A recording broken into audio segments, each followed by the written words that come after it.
estános tocando desde distintos puntos de vista, non? Unhas veces para analizar o marco legislativo, outras veces para preguntarnos que doenza ten unha sociedade para non conseguir erradicala. Por outro lado, para ver cales poden ser as causas últimas que está detrás da violencia, os tipos de violencia, porque, de feito, nas xornadas de violencia do mes de novembro, cada ano tocamos un tipo de sempre desde puntos de vista diferentes, sempre pensando, ten máis coñecemento, ten máis reflexión, ten máis debate, ten máis recursos como sociedade, ten máis posibilidade de facer propostas que poidan, de alguma maneira, servir a que se poidan paliar ou que se poidan evitar. Pero, neste caso, hai como unha especie de trasfondo, todo isto está de trasfondo deste manual que presentamos, xunto, naturalmente, coa especialización e co saber das persoas que fixeron a guía, non? Porque o que queríamos era algo que fose, este manual que permita a calquera, con moi pouco esforzo de lectura, sin grandes manuais e grandes tratados que ler primeiro, sin necesidade de utilizar unha bibliografía especializada, ter nun pequeno documento todas as claves necesarias e dunha maneira comprensiva e dunha maneira tamén con un grafismo que tamén axudase como de maneira algo intuitiva a comprender aquilo que se está dicindo, non? Os que escribides sabedes que facer isto é moito máis difícil que facer un gran tratado, esa condensación, esa precisión, ese atractivo mesmo visual, esa maneira de condensar en distintos niveis a información que se quere dar, exixe sempre non somente un gran traballo para facelo, sino un imenso coñecemento que ten que haber detrás. Por tanto, eu comezo agradecendo a todas as persoas que participaron dunha maneira ou outra, de maneira moi especial o equipo que figura aí cos seus nomes, a Carmen como coordinadora, a Victoria Rei Mariño, a Belén Puñal Gama e a Cristina Martínez Fernández, porque o traballo que fixeron desde o noso punto de vista é excepcional. Por tanto, tamén naturalmente entra aí todo o traballo de deseño, maquetación, etc., que está á altura tamén da calidade de contidos do texto. Por tanto, dou a palabra a Carmen Adán, que ela presentará a guía. Moitas grazas, boa tarde. Más que presentar o manual que o faremos despois tamén coas compañeras que participaron neste traballo, pensamos, como xa dixo a presidenta, ya que agradecemos a confianza para que este manual esteos aquí, podamos empezar a súa difusión, tanto online, que vai a estar na página do Consello, como enviado aos concellos, aos centros de ensino, ás universidades. Vamos a dedicar unha xornada de reflexión. Temos a sorte de ter primeiro unha mesa redonda con mulleres que coñecen ben, desde diferentes perspectivas, as violencias machistas. Dende o ámbito da psicología teremos a Concha, Laura Seara, con unha importante trayectoria política e de coñecemento como secretaria de Estado de Igualdade da Violencia Machista, e a propia Cristina Martínez, que participou na redacción do manual e que tamén todos os días está aí traballando dende un centro de información ás mulleres ao pé do cañón sobre as violencias machistas. Efectivamente, a verdade é que levamos moitos anos dende o Consello da Cultura Galega facendo xornadas a respecto das diferentes, prismas que se pode analizar as violencias machistas.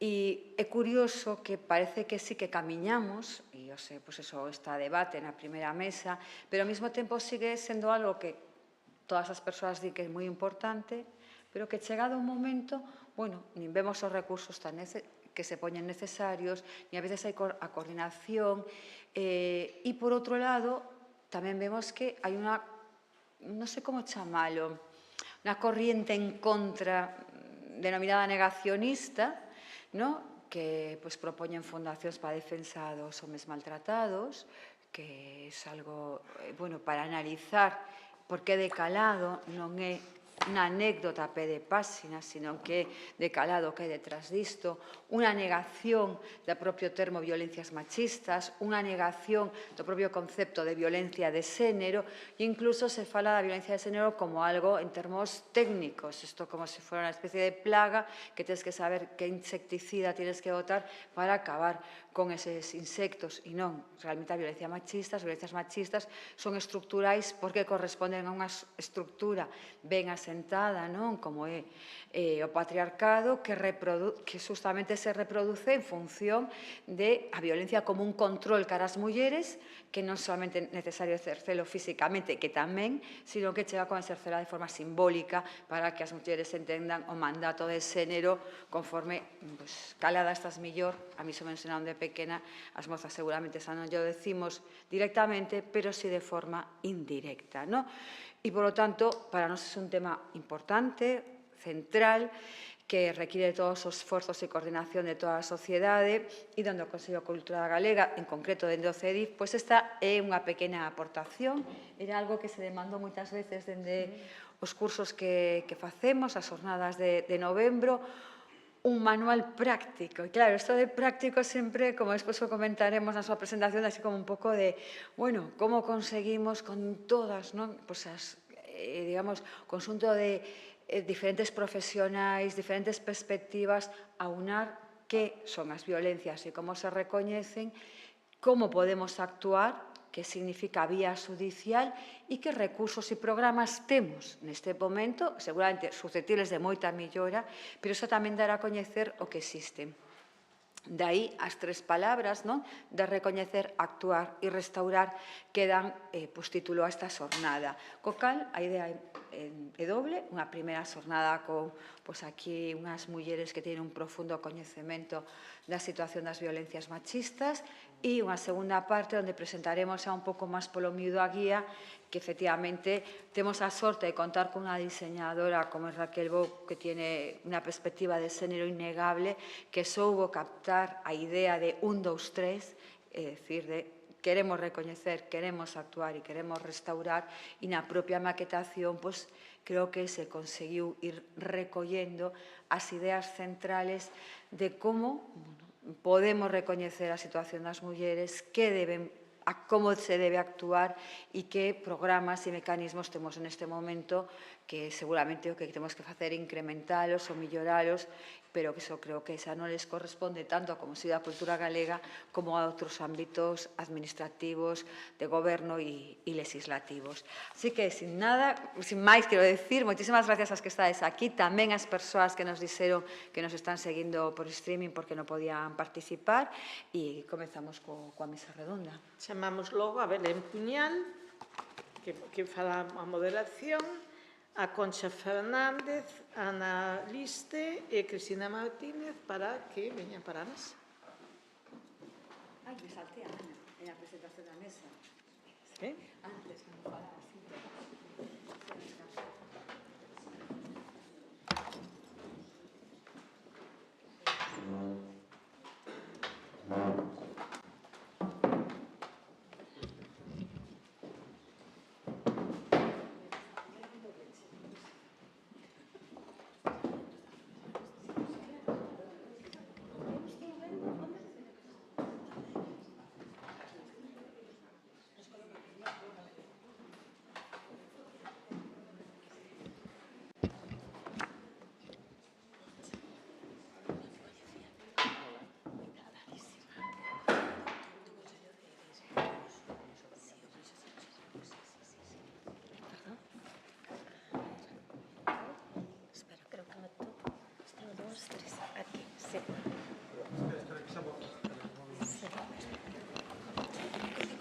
Unha compañera túa, pero non lembro agora. Rosa, probablemente. Sí. Ai, que chulla coller xa. Carai. Ai, que aceleración. Cheguei con una aceleración. Este es el mío.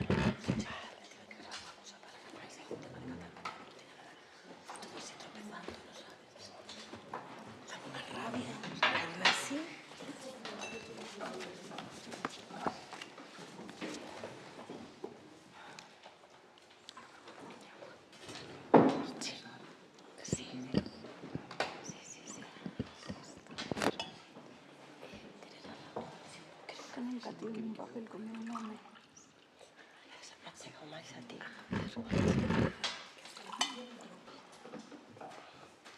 Queres agua, Cris? Sí, por favor.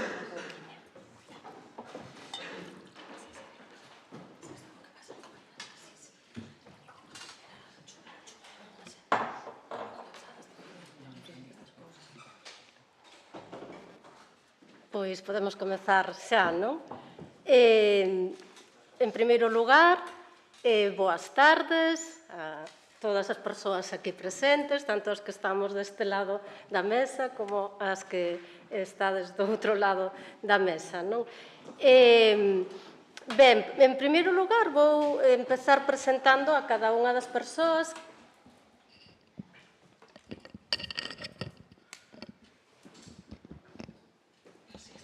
Sí, vale. Vou empezar presentando a cada unha das mulleres que está aquí nesta mesa, que son mulleres feministas comprometidas co feminismo e cos feminismos, con a loita contra as violencias machistas, dende os seus respectivos ámbitos de traballo. Vou empezar dende a miña esquerda ata a miña dereita. Temos primeiro a Laura Seara, que se define como feminista de toda a vida, abogada, consultora en igualdade, foches no seu momento secretaria de Estado de Igualdade e tamén directora do Instituto da Muller, deputada en Galicia, deputada no Congreso, membro da Asamblea Parlamentaria do Consello de Europa. Aquí á miña esquerda temos a Concha Fernández, psicóloga, profesora de Psicoloxía, profesora no mestrado de Psicoloxía de Intervención Social e Comunitaria da Universidade de Santiago, tamén profesora no ciclo superior de Integración Social do CIF Compostela, comprometida con moitas loitas, coa loita feminista, pero tamén con outras loitas como a loita ecoloxista ou a loita de solidariedade internacional, non? E membro tamén da coordinadora, en concreto, da Comisión Intersectorial Feminista do Colexio Profesional de Psicoloxía de Galicia. Aquí á miña dereita temos a sorte de ter Ana Liste, xornalista de praza, vogal do Colexio Profesional de Xornalistas, integrante tamén da Asociación de Xornalistas Galegas, fuches gañadora recente aínda, hai uns meses, da última edición do Premio Sesé Mateo de Xornalismo Ético no tratamento da violencia de xénero, e xa anteriormente pois foi gañadora foi gañadora tamén doutro premio, Xoán Vicente Viqueira, de Comunicación do Colexio de Xornalistas do Colexio de Psicoloxía. E, por último, temos a Cristina Martínez Fernández, abogada, especializada en violencia de xénero, asesora xurídica do CIN do Concello de Arteixo, formadora en diversos organismos públicos e privados sobre violencia de xénero sexual, familia e igualdade de oportunidades. A primeira cuestión que vos quixera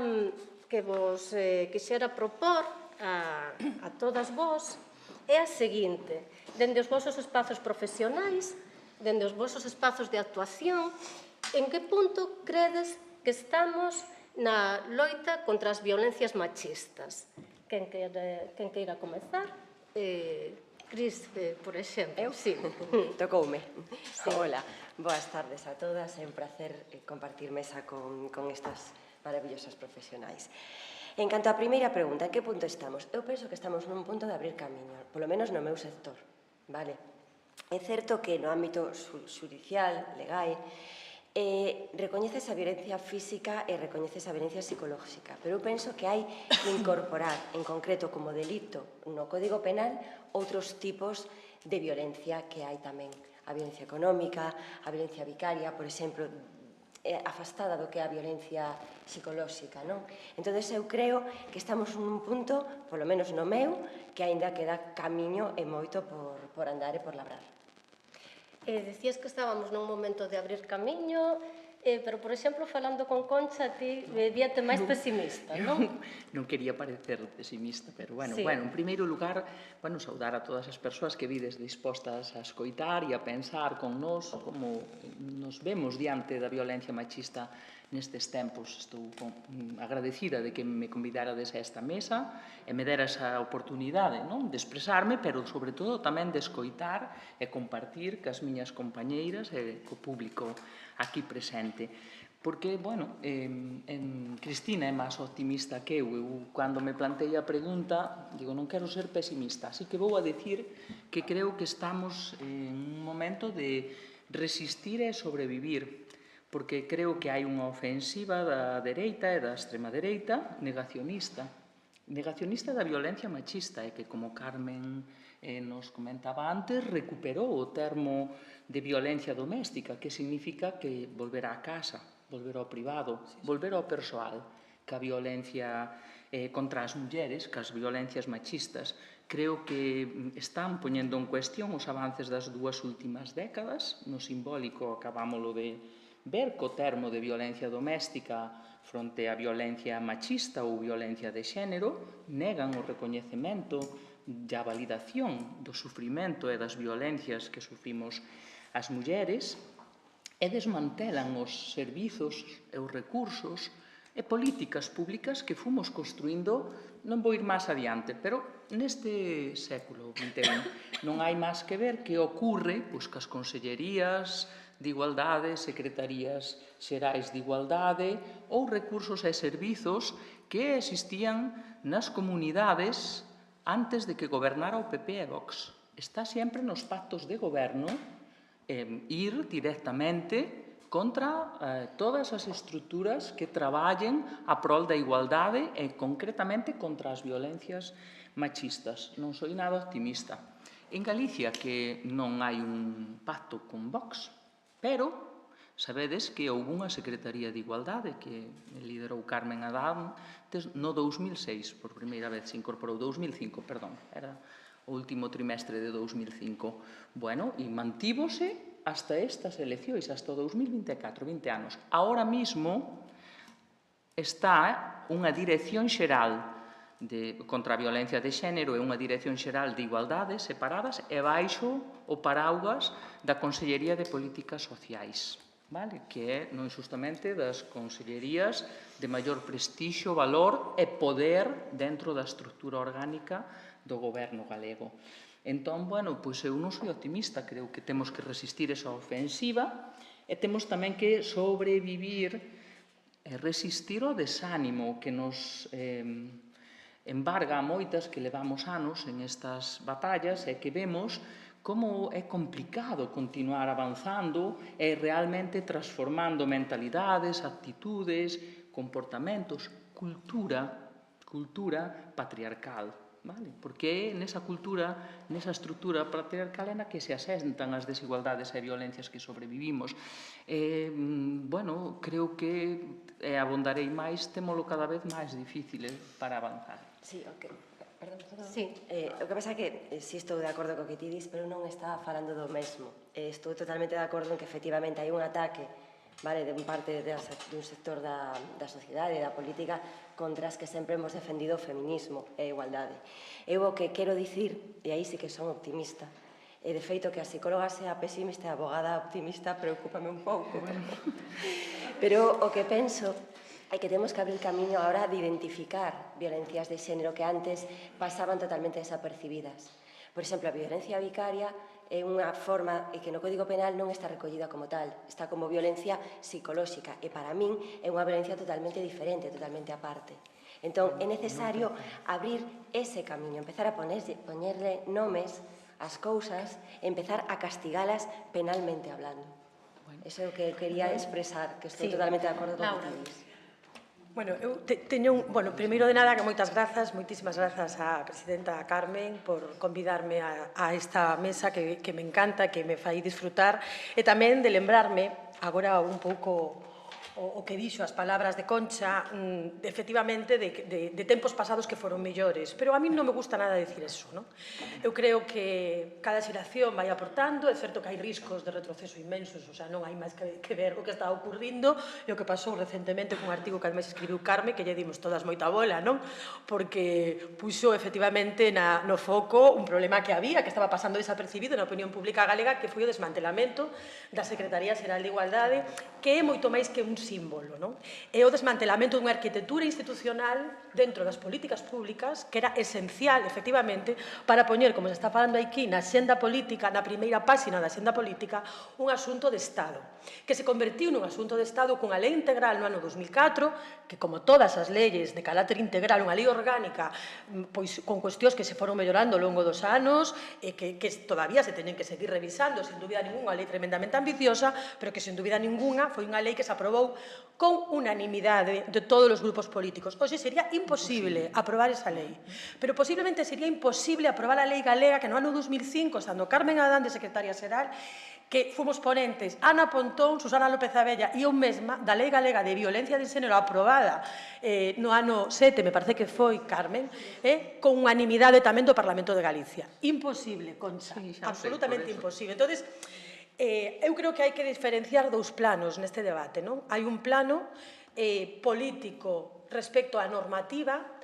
A nivel estatal vou falar agora, que está en risco, é certo, pero que eu creo que se pechou o círculo dun xeito bastante intelixente, máis alá de elementos que hai que incorporar e que teñen que ver tamén co Convenio de Estambul, co Convenio do Consello de Europa de Violencia de Xénero, que non está totalmente incorporado á normativa do país, tipos de violencia moi concretos, cuestións como a prostitución, que ven claramente penalizada no Código Penal como unha forma de violencia, calificada como unha forma de violencia, cuestións tamén a abordar como a propia pornografía en menores de idade, cuestións a abordar como o que sigue sucedendo nos xulgados deste país, donde xuíces e xuízas otorgan réxime de visitas a maltratadores claramente condenados, con uns centros, con uns, bueno, pois espazos de acollida, os puntos de mediación, onde sigue habendo casos absolutamente infumables que nos chegan. Eu non vou a sala, son compañeira abogada, non vou a sala porque traballo noutros ámbitos, por exemplo, na Fundación CERMI, na Fundación 11, a nivel de Estado, con mulleres víctimas de violencia de xénero con discapacidade, vexo cada caso, o sea, parece imposible que este pasando eso cas normas que temos, pero sí é certo que temos unha normativa importante, moi importante, tanto en materia de igualdade como en materia de violencia de xénero, insisto, que ten que ser revisada en moitos puntos, pero que non deixou de avanzar, pero é certo que hai un plano social no que ese negacionismo, ese cuestionamento da igualdade é o que leva ao cuestionamento da violencia de xénero, que é unha das consecuencias da desigualdade, a máis brutal, a máis forte, a máis, bueno, máis dramática, non? Pero ese cuestionamento da propia igualdade, das propias estruturas da igualdade, esa broma, esa violencia institucional, esa violencia simbólica, esa música, a veces, ese zorra, que nos reímos e lo aplaudimos, pero cuidadito con el zorra, estas cousiñas que vamos vendo que parece que se van incorporando á cultura popular, moito cuidado, porque están levando a un debate.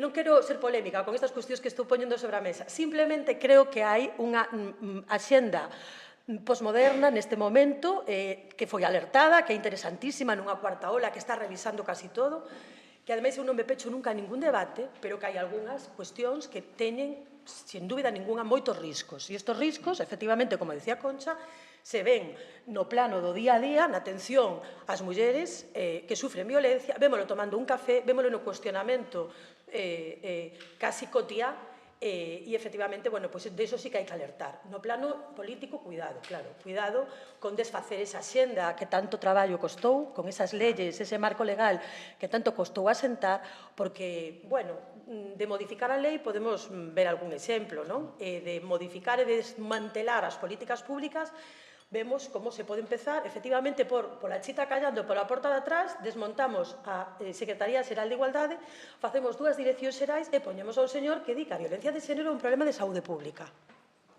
Nada máis. Retomo o guante, non? Falabas de violencia simbólica que digamos, que construir todo ese colchón que justificativo que está por detrás das violencias machistas, e aí creo que xa che podemos dar entrada a ti, Ana, que traballas no xornalismo, onde se traballa moito co plano simbólico, non? Sí, a ver, eu o primeiro que quería... Bueno, moitas grazas, de verdade, para min é unha honra estar deste lado e con estas mulleres, as que admiro e as que quero entrevistar, xa vou dicindo para que os saibades. Xa vou pedindo, xa me vou adiantando. O primeiro que penso que era bo dicir a respecto do xornalismo é que eu sí que percibo que houbo grandes avances que agora parecen que non é tanta cousa, pero o primeiro que creo que hai que destacar é que os feminicidios e a violencia machista saíron das páxinas de sucesos dos xornais, das seccións de sucesos, e entraron, digamos, na parte quizá de sociedade ou de crónica de actualidade como algo diferenciado. Non é tampouco que dende os medios de comunicación se teña moi claro onde queren meter isto, depende moito do medio que sexa e de a liña que leve dos xefes, de quen ocupe as xefaturas en concreto nese medio. Pero dende a primeira folga dun 8 de marzo en 2018, sí, conseguimos iso. Foi por unha movilización que comezou a nivel do Estado que se chamou as xornalistas paramos, non sei se recordades.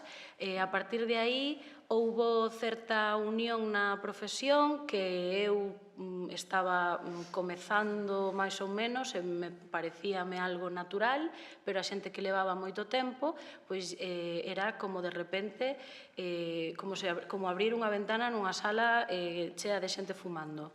O sea, foi unha sensación de dicir, bueno, podemos falar das cousas que nos están pasando na redacción que teñen moito que ver con como tratamos as violencias machistas, porque as redaccións, os xornalistas, estamos na sociedade e reflectimos o que pasa na sociedade. O patriarcado está completamente representado nas estruturas de poder das empresas xornalísticas, sexan públicas ou sexan privadas. Entón é fundamental que exista unha formación específica para os xornalistas para abordar estes temas. Entendo que despois poderei afundar máis neste punto, pero creo que é importante que saibades que non existe unha formación que sexa obrigada e o non ser unha formación obrigada para ninguén que nun momento dado ten acceso a determinados cursos que pode haber e que te podes buscar pola túa conta ou que no caso de medios públicos podes ter accesible por parte da empresa, sempre son as persoas que evidentemente xa están convencidas de que necesitamos formación para saber abordar estes temas. Pero máis alá diso, últimamente, non quero ser pesimista como dicía Concha, e efectivamente en xeral non son pesimista, pero a día de hoxe ver determinados titulares e determinados comportamentos lévame a pensar que máis alá de seguir esta máxima de Kapuscinski de que para ser bo xornalista hai que ser boa persoa, que realmente nunca me pareceu real de todo, non? Porque eu, máis que boa persoa, creía que había que ser honesto co teu traballo. Agora penso que nos falta quizá un pouco de humanidade dentro da profesión, porque hai determinados exemplos de coberturas e incluso recentes que me quitan toda a esperanza de que teñamos en conta que o que escribimos, que o que contamos diante dun micro é a vida de outra persoa, ten unhas implicacións, ten unhas consecuencias, vai poñer a opinión pública nun enfoque concreto e non en outro, vai favorecer ou perxudicar a mulleres que están na súa casa sendo víctimas de violencias machistas e a que se dean conta de que son víctimas e que poden facer algo que non están soas, digamos, ou a que pensen que nada cambiou e que van facer alzando a voz nun sistema que non as protexe. Entón, nós como xornalistas somos transmisores de todo isto e creo que moitas veces nos falta entender e atender a esa responsabilidade, na nosa defensa de alguna maneira podo dicir que é certo que hai unha precariedade brutal dentro da profesión, que temos uns tempos ínfimos para traballar e que a inmediatez nos arrasa, totalmente verdade. Pero creo que, aínda así, deberamos ter moi claro de que estamos falando, do número de víctimas mortais que temos cada ano, do número de casos crecentes de violencia sexual en menores que claramente na prensa non estamos sabendo cubrir, porque parece que vamos parcheando do sensacionalismo a intentar facelo ben, pero normalmente se alguén colle o liderado cun enfoque sensacionalista, a maioría van detrás. Entón, por iso digo formación, formación, formación, e estou, repetireino moitas veces, creo, esta tarde. Sí, a ver, eu estou vendo no discurso de varias vós esa denuncia de retrocesos no plano político, no plano ideolóxico. Falando, pois, do plano ideolóxico, eu vexo, noto, percibo na miña relación coas xeracións adolescentes, por exemplo, un repunte de discursos negacionistas, e iso tamén me fai pensar, non? En que fallamos? En que considerades vos que fallamos, se é que fallamos, na concienciación contra as violencias machistas?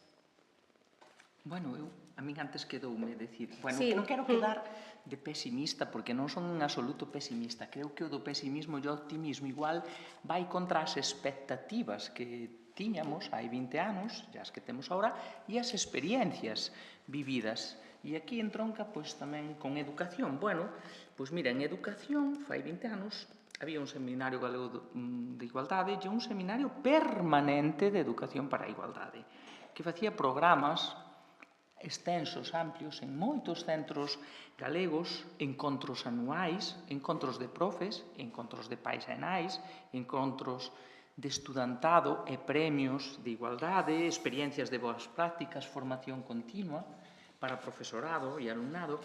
E hoxe en día eso está desmantelado totalmente e, bueno, facemos o que podemos, sobre todo, pois, as feministas e voluntaristas, e hai experiencias individuais moi notables, pero pouco máis. E logo que si temos é protocolos para todo, temos para atender a todos os tipos de violencias con todas as especificidades e 27.000 pasos, pero realmente, pois, os poucos intentos que tivemos de formación permanente, continuada, transversal, e mesmo obligatoria, con reserva de horas en currículums, eso todo está desaparecido. Acórdanse algo de educación para a cidadanía ou dunha materia de educación para a igualdade?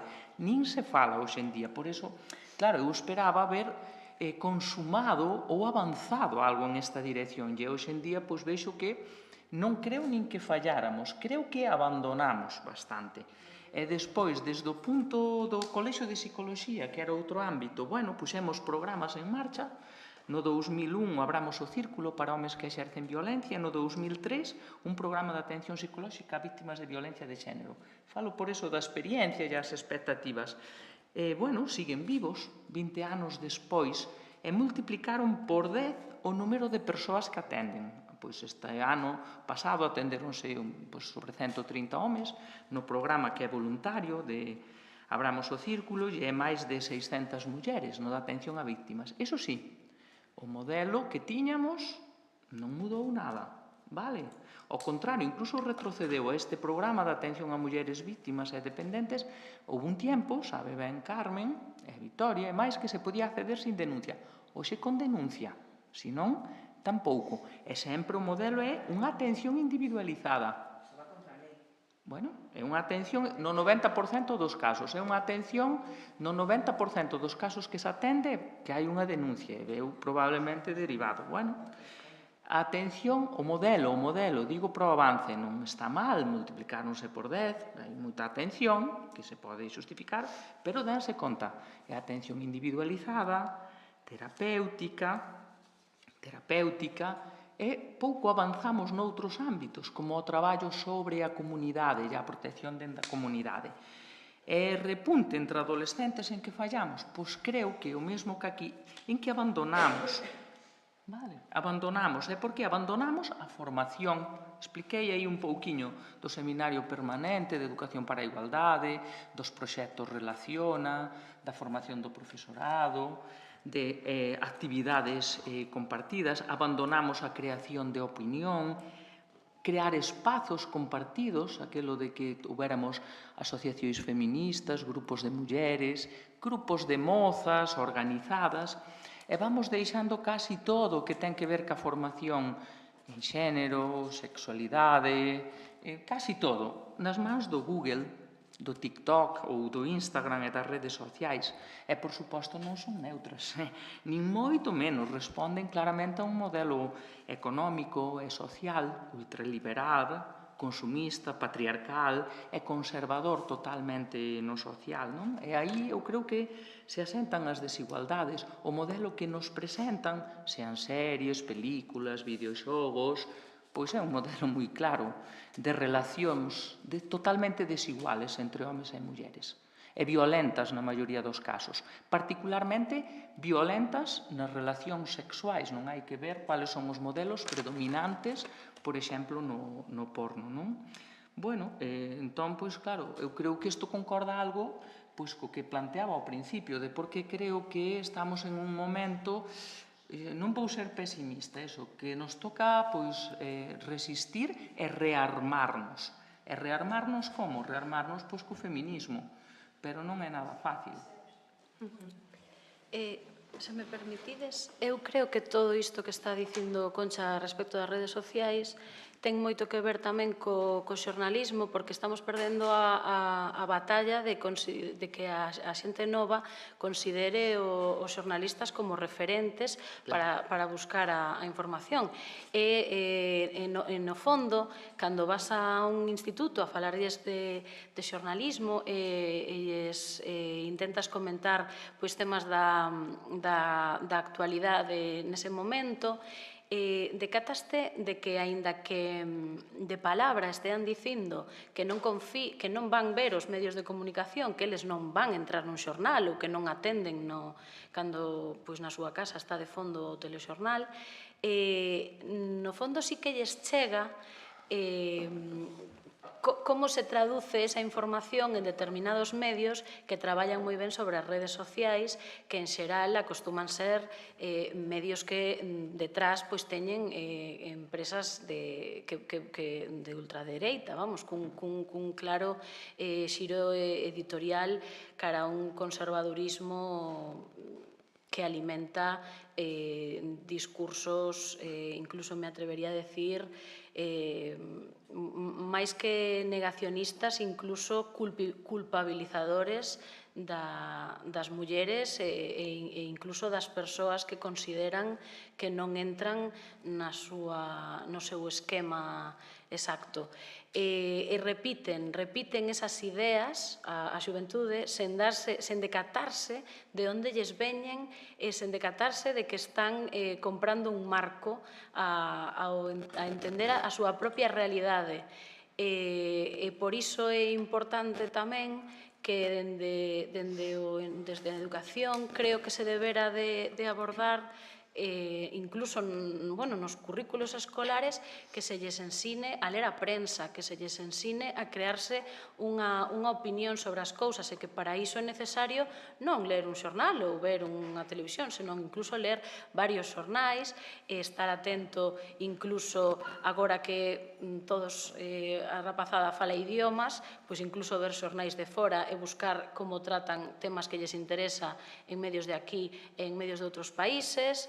Non sei, estamos nun momento no que temos e teñen máis información que nunca e á vez están menos informados que estamos, en xeral, menos informados que nunca, non? Eu creo que no ámbito educativo deberán de esforzarse en falar de que a rapazada ten que saber que ten dereito a recibir información veraz, que está recollido na Constitución, e que ter un espírito crítico lles servirá para todo na vida, non? Entón, isto tamén enraiza moi profundamente co tema da prostitución. Ao non haber unha educación sexual nos centros de ensino, a educación sexual está sendo a pornografía. E dende moi pequenos, eu levo feitos xa varios temas en praza sobre isto a partir de estudos e da última enquisa que se fixo dende a USC que coordinou desde a Facultade de Psicología Antonio Rial Bouveta, e os datos son escalofriantes, o sea, aí, pero tamén obedece ao mundo no que vivimos agora e ao mundo no que a rapazada afirma que non come nin cea coas súas familias, máis de 2 de cada 3 non comen nin ceas coas súas familias máis dunha vez a semana, por exemplo. Quero dicir, todo está relacionado, inda que pareza mentira, todo está relacionado. E o feito de que o discurso de odio estea gañando a batalla dende os medios de comunicación, creando pseudomedios ou como queirades chamarlle, porque eu xa non sei que podemos facer con iso, pero pseudomedios ou o que sexa que teñen moitísimos cartos e moitísima forza para chegar a todos os anuncios de Instagram, de TikTok e meterse en todas partes.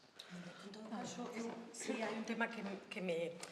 Para coller un pouco o fío do que dixechedes ahora ao final as dúas. Por unha banda, hai unha cousa da que discrepo. Creo que nos centros públicos de ensino nunca houbo tantos cuartos e nunca houbo tanta formación en igualdade.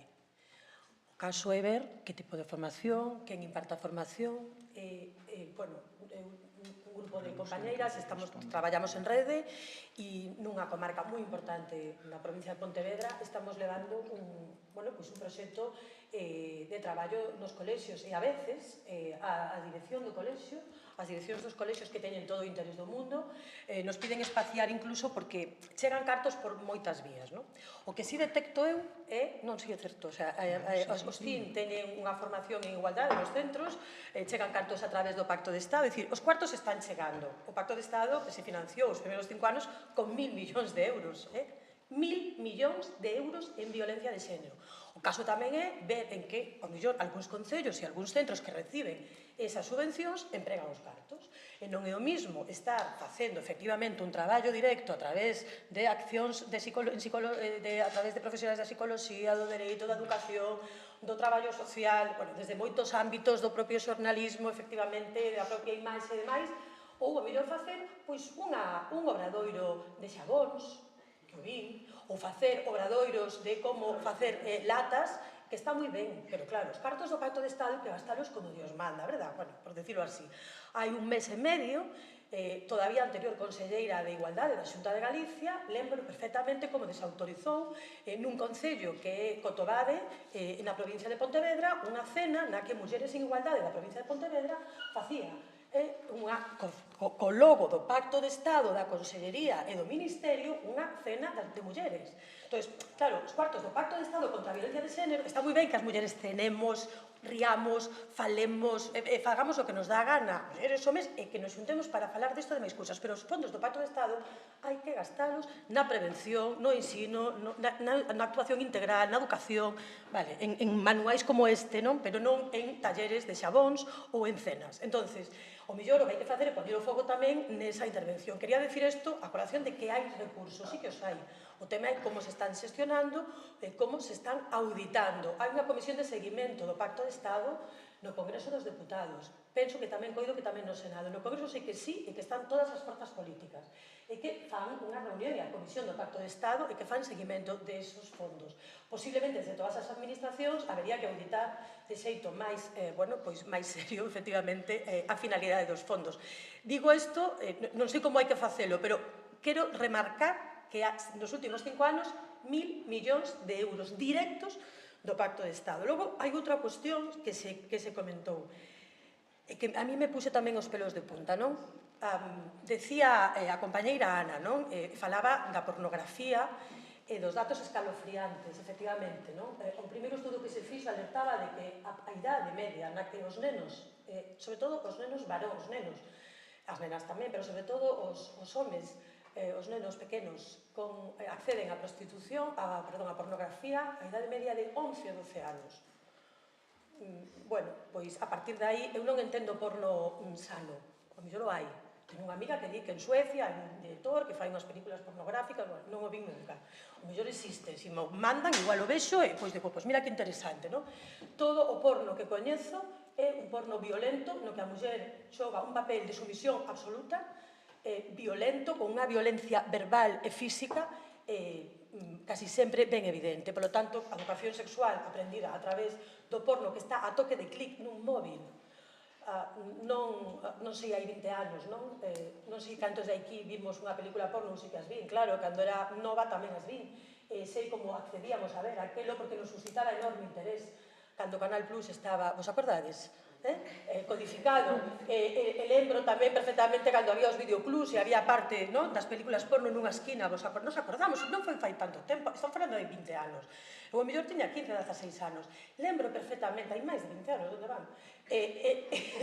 Dito isto, recordo perfectamente como eran aquelas aventuras, non? Era toda unha aventura ver aquelo e como facíamos, non? Hoxe, toda aquela aventura, non? Ora velo con perspectiva, e dices como, non?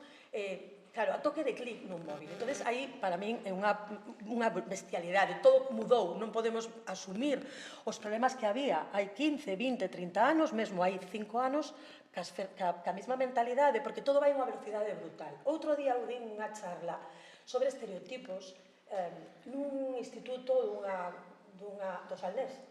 E hubo un problema, non? Unha rapaza que estaba no público interpeloume con moitísima violencia, con moitísima dureza contra a lei de liberdade sexual, interpeloume con dureza cara á ministra anterior de Igualdade, cara ao presidente do goberno, pero un extremismo na linguaxe moi preocupante, non?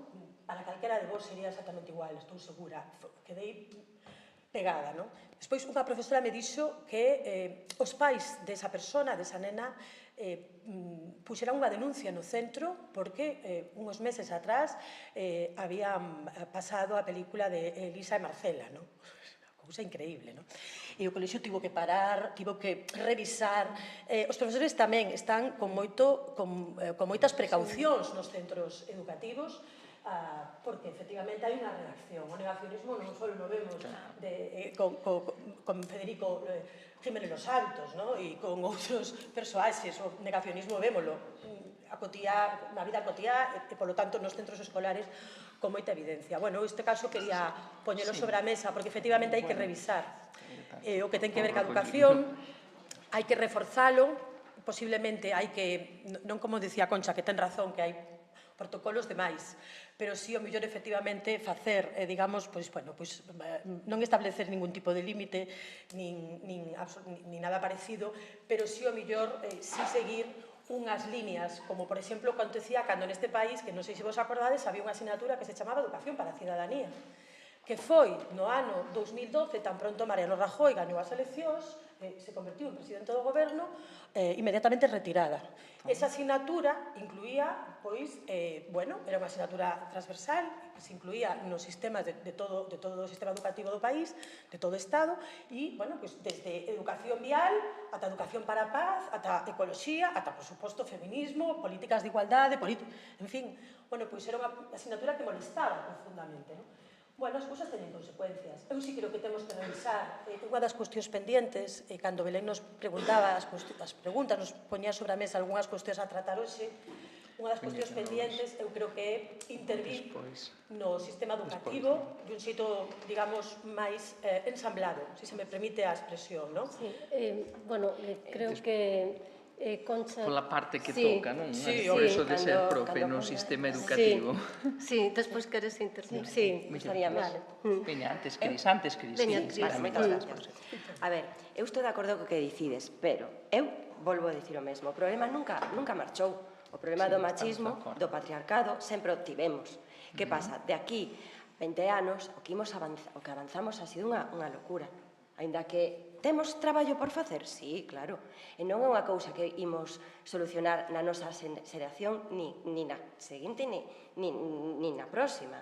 Vai levar anos e anos, porque é unha sociedade que arrastramos desde que o tempo é tempo. Agora, falades dos Instagrames, falaba Ana, dos exemplos. A ver, eu crecín bailando na discoteca unha canción de Loquillo que se chama A Mataré. Non sei se a recordades. Claro, e non pasaba nada. Hoxe, afortunadamente, claro, cando penso que a min gustábame Loquillo, gustábame esa canción, e penso que cantaba cando tiña 16 anos, pónseme os pelos de punta. Agora mesmo sería impensable. Entón, sí que é certo que hai un lado da sociedade que está rebotado, porque lle quitamos dereitos.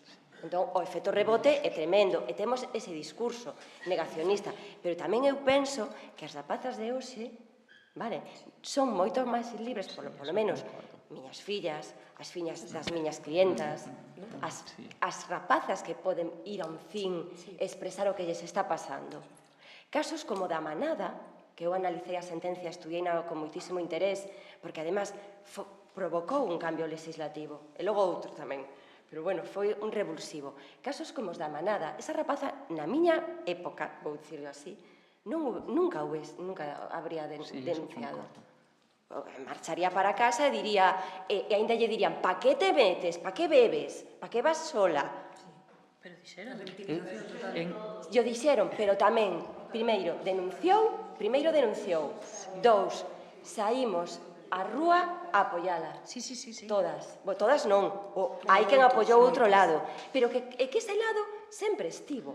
Agora, é que négome a dicir que, de verdade, que non avanzamos. Porque iso é negar o noso traballo. En eso estou de acordo contigo, estou optimista, aquí temos mozos e mozas escoitando, novos, é negar o traballo das que aínda non sabíamos que éramos feministas e xa sentíamos o feminismo dentro. Entón, estamos mellor. Traballo, queda un porrón por facer. E o tendrán que facer... Más sofisticado. Sí, e máis civilino, porque tamén é certo que estamos moito máis informados ou desinformados. Pode ser, pero antes, cando tiñas que ir a unha biblioteca, ora colles o móvil e xa o tes. Ben ou mal, pero o tes, claro. Entón, todo é moito máis rápido. Eu penso que son xeracións tamén moito máis áxiles mentalmente do que foi a da miña nai, por exemplo, porque non tiña os mesmos medios, os mesmos estímulos. Queda traballo e queda loita, pero penso que o que hemos conseguido 20 anos atrás, de aquí do ano 2004, que é a Lei de Violencia de Xénero estatal, logo xa a galega e todo que... Concha, querías... Non. A galega... Sí, pero eso xa, claro, ese outro lado que temos que estar atentas e non perder a vigilancia. Eu concordo, Cristina, sin duda ninguna en que avanzamos. Que pasa? Que volvo a colocar que o meu pesimismo ten que ver porque eu, desde onde estábamos a onde estamos, esperaba outro avance de outro calado. É porque reconozco ahora mismo forzas moi potentes de resistencia e retroceso, vale? Todo o que falábamos sobre redes sociais, medios de comunicación, teñen un poder fundamental que utilizan para negar as violencias de xénero e facer un combate cultural directo contra os feminismos e contra os avances que fomos facendo as mulleres. Daí salen todo da ideoloxía de xénero. Cando pensamos os profes e profas que poñéndonos a traballar e a falar, aunque fora puntualmente, que é o que pasa agora, sobre educación sexual, por exemplo, ou sobre feminismos, ou poñendo unha película como Elisa e Marcelo, nos íbamos a topar encausadas por ideoloxía de xénero. Cando pensamos que tiñamos alumnoado que viña cun pin patriarcal? Pois eso pasa agora nos centros. Comentábame indo outro día unha compañeira que se dedica a facer obradoiros puntuais. Eu, creo que sí, nos centros educativos fainse cousas. Sempre hai algún profe feminista por ali, ou algunha profe que lle interese a educación. Bueno, máis dunha non é en todos os centros, pero sempre hai algunha e sempre conmemóranse todas as datas alguén, pero eso non é o que eu me estaba referindo cando estou falando de que en educación retrocedimos no que tú planteas de educación para a cidadanía, retrocedimos en considerar que tiñamos os profes obriga de formarnos e obriga de incorporar nos nosos currículums temas que tuveran que ver ca igualdade de xénero, ca prevención das violencias machistas ou ca educación sexual. Ahora mismo, comigo non vai, eu xa teño bastante currículum co que me poñen ali nos módulos. E o de bioloxía, bueno, eu contolle como vai o aparato reproductor. Del resto, si queredes, chamade a alguén que veña a facer un taller, que efectivamente hai quen aproveita o diñeiro do Pacto de Estado ou as liñas de subvención para facer accións concretas. Agora, non me consta que fagamos ninguna avaliación do impacto real que eso ten. Mas que, bueno, perdimos a clase. Todos contentos. E os profes tamén. Bueno, se queredes facedes, eu bastante que non digo nada. Outros si dicen. Entón, daí ven os meus pesimismos, si queres, ou pensar que estamos en época de resistencia e sobrevivencia. Ben dai. Eu sempre recórdome así, en época de resistencia de loita. Bueno, claro, pero eu esperaba que iba a pasar testigo, tampouco atopo grandes testigos, e pensaba que non iba a estar na situación casi peor, vale? Por abandono xa ou de desánimo. Bueno, eu diría de ir avanzando, porque había aquí un montón de cuestións que tratar, pero que cada unha delas dá tanto de sí que ao final pediríamos a mellor intervencións un pouquiño máis curtas, a ver se nos dá tempo aínda que non sexa tratar todos os temas, pero sí algún máis, non? Falábamos de información, de desinformación. Eu diría que sobre violencias machistas, e sobre todo no que se refire a violencia no eido da parella ou exparella, hai moita información, pero esa información realmente permea, realmente chega. Desde as vosas respectivas profesións, ámbitos profesionais, dende o vosso actuar no día a día, que nivel de coñecemento, descoñecemento detectades nas mulleres coas que tratades? Porque unha cousa é que haxa información, pero a información, o exceso de información moitas veces tamén actúa como unha censura, non quero dicir, crease en ruído. Queres empezar ti, Ana? A ver, creo que a violencia que os xornalistas teñen máis identificada, eso seguro, porque de feito as violencias sexuais que precisamente non acostuman a estar ligadas a unha relación de parella, pois hai, bueno, eu teño vivido experiencias con xefes directos que consideraban erróneo tratalo como unha violencia machista, como un resultado do patriarcado. Entón, bueno, isto vaya por diante. E despois, o que é falando con outras compañeiras e incluso con mulleres para reportaxes, eu creo que hai aí un terreo gañado no sentido de que, como é a violencia da que máis se fala, sobre todo cando inclúe algunha manifestación física, non? Está bastante detectable. O que si non vexo fácil é cando é unha violencia meramente psicolóxica, cando non chega a facer un dano físico, non? Aí sí que creo que esas mulleres son as que non denuncian ou as que tardan máis en denunciar. Pola miña breve experiencia traballando e falando con mulleres vítimas, diría que incluso aguantan relacións de máis de 5 anos nas que comezan con esa violencia psicolóxica e que ata que sucede algo no que lles fai como un clic, digamos, que non ten nin que ser que pensen que poden acudir a ningún sitio, porque non pensan que deban acudir a ningún sitio, aínda consideran que é algo da casa, non? Por decirlo de alguma maneira, algo interno. E, de feito, algo doméstico, non? Como dicíades ao principio, recuperar ese concepto da violencia doméstica a quen lle interesa.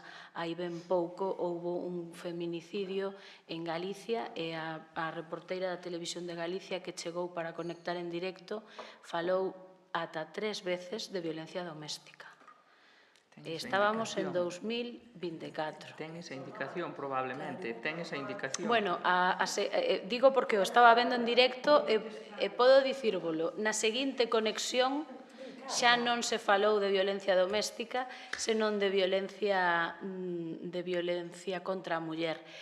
Pero o primeiro impulso, eu creo que foi sinceramente o primeiro impulso, foi dicir violencia doméstica. E a min atravesoume a través da pantalla. Pregúntome se a todo o mundo lle pasou iso cando escoitou violencia doméstica. Bueno, todavía, Ana, hai que explicar, a veces, non neste foro, pero moitos outros foros vos pasaría todas, a veces explicar que a lei integral, por exemplo, só se refire a situacións de parella ou exparella, que hai moitos tipos de violencias, moitas formas de exercer a violencia de xénero, a violencia contra as mulleres. Bueno, que hai que explicar cousas moi básicas que pensamos cando estamos todas nós falando, que están absolutamente asumidas, e que cando aterrizamos nos damos conta de que en absoluto non é porque non estén asumidas, non é porque incluso haxa negacionismo, nin porque haxa unha predisposición ideolóxica, é que hai, a veces, un descoñecemento importante. Iso eu o teño perfectamente detectado. E logo, respecto á pregunta que facía Ana, Belén, para ser concreta, a macroenquisa, que é a operación estadística máis importante que se fai no conxunto do Estado sobre violencia de xénero, a última que se fixo foi no ano 2019, con datos de 2019. E esa macroenquisa, o último ano, estableceu unha cuestión que logo nos plantexará Belén, que o mellor xa non dá tempo, que son as situacións de especial vulnerabilidade de mulleres, non? E como a vulnerabilidade ten impacto, máis ou menos impacto, respecto á violencia de xénero. E viña ao indicador da idade, como un indicador relevante. O indicador da idade, curiosamente, o que nos puña de manifesto era que a violencia, as diferentes formas de violencia exercidas nas mulleres máis novas que participaban na enquisa, na macroenquisa, daban unhas cifras altas de recoñecemento da violencia de xénero. E a violencia de xénero menos recoñecida se daba entre as mulleres maiores de 65 anos. Hai máis violencia entre as mozas entre 18 e 25 anos que entre as mulleres maiores de 65? Eu non me atrevería a decir que sí. O que sí teño claro é que hai maior recoñecemento desa violencia. Se detecta moito máis rapidamente, se actúa, hai máis coñecemento dos medios, as redes teñen cousas malas, pero tamén teñen cousas boas, unha delas é a información e efectivamente hai unha reacción inmediata. A violencia, estou de acordo con non sei quen o comentou, aquí cal de todas, de que a violencia máis difícil de detectar é a violencia psicolóxica de control, a de control e emocional, as dúas, clarísimamente máis difícil de detectar, pero tamén hai unha violencia moi complicada de detectar cando se produce no seno da parella, que é a violencia sexual. Moi difícil de detectar. E é moi complicado traballar cunha muller de 70 anos que ten sido violada polo seu marido nos últimos 30 ou 40 anos, explicarle que iso é unha forma de violencia, que é unha violación, que é unha violencia sexual, que é un delito, porque é certo que hai, unha cuestión de carácter cultural e estrutural que iso ten sido máis difícil de rachar. Entón, sí, vos invito a ver esos datos desa macroenquisa e ver o indicador da idade. A min resultoume tremendamente curioso, sobre todo para as políticas de intervención, non? Cando efectivamente é a mesma política que temos que empregar para unha rapaza de 20 anos que está sendo víctima de violencia de xénero, de violencia sexual, é o mesmo xeito de actuar para unha muller de 70 anos que leva sendo víctima os últimos 30 anos de violencia sexual a mans da súa parella? Pois posiblemente non, non? Pero os datos son moi chamativos e vos invito a que os vexades. Exactamente o mesmo, e só permíteme isto, que ten que ver tamén cando hai situacións de migración. Iso o tes visto ti. Non é que haxa máis, o que si é que a enquisa clarísimamente detecta máis víctimas e tamén máis agresores. Do mesmo xeito que detecta casos no ámbito tamén da discapacidade, cando se produce, cando hai situacións de discapacidade de carácter, sobre todo, intelectual. non? Físicos tamén, hai moitas formas de exercer máis a violencia de xénero, non? Eu me atopei na miña vida a un señor que exercía a violencia de xénero contra a súa muller, que era ciega, escondéndolle as cousas e mudando os muebles de sitio na casa. Entonces esa señora se levantaba todas as mañás e tropezaba con absolutamente todo o que había na súa casa, chocaba, porque estaba todo desordenado.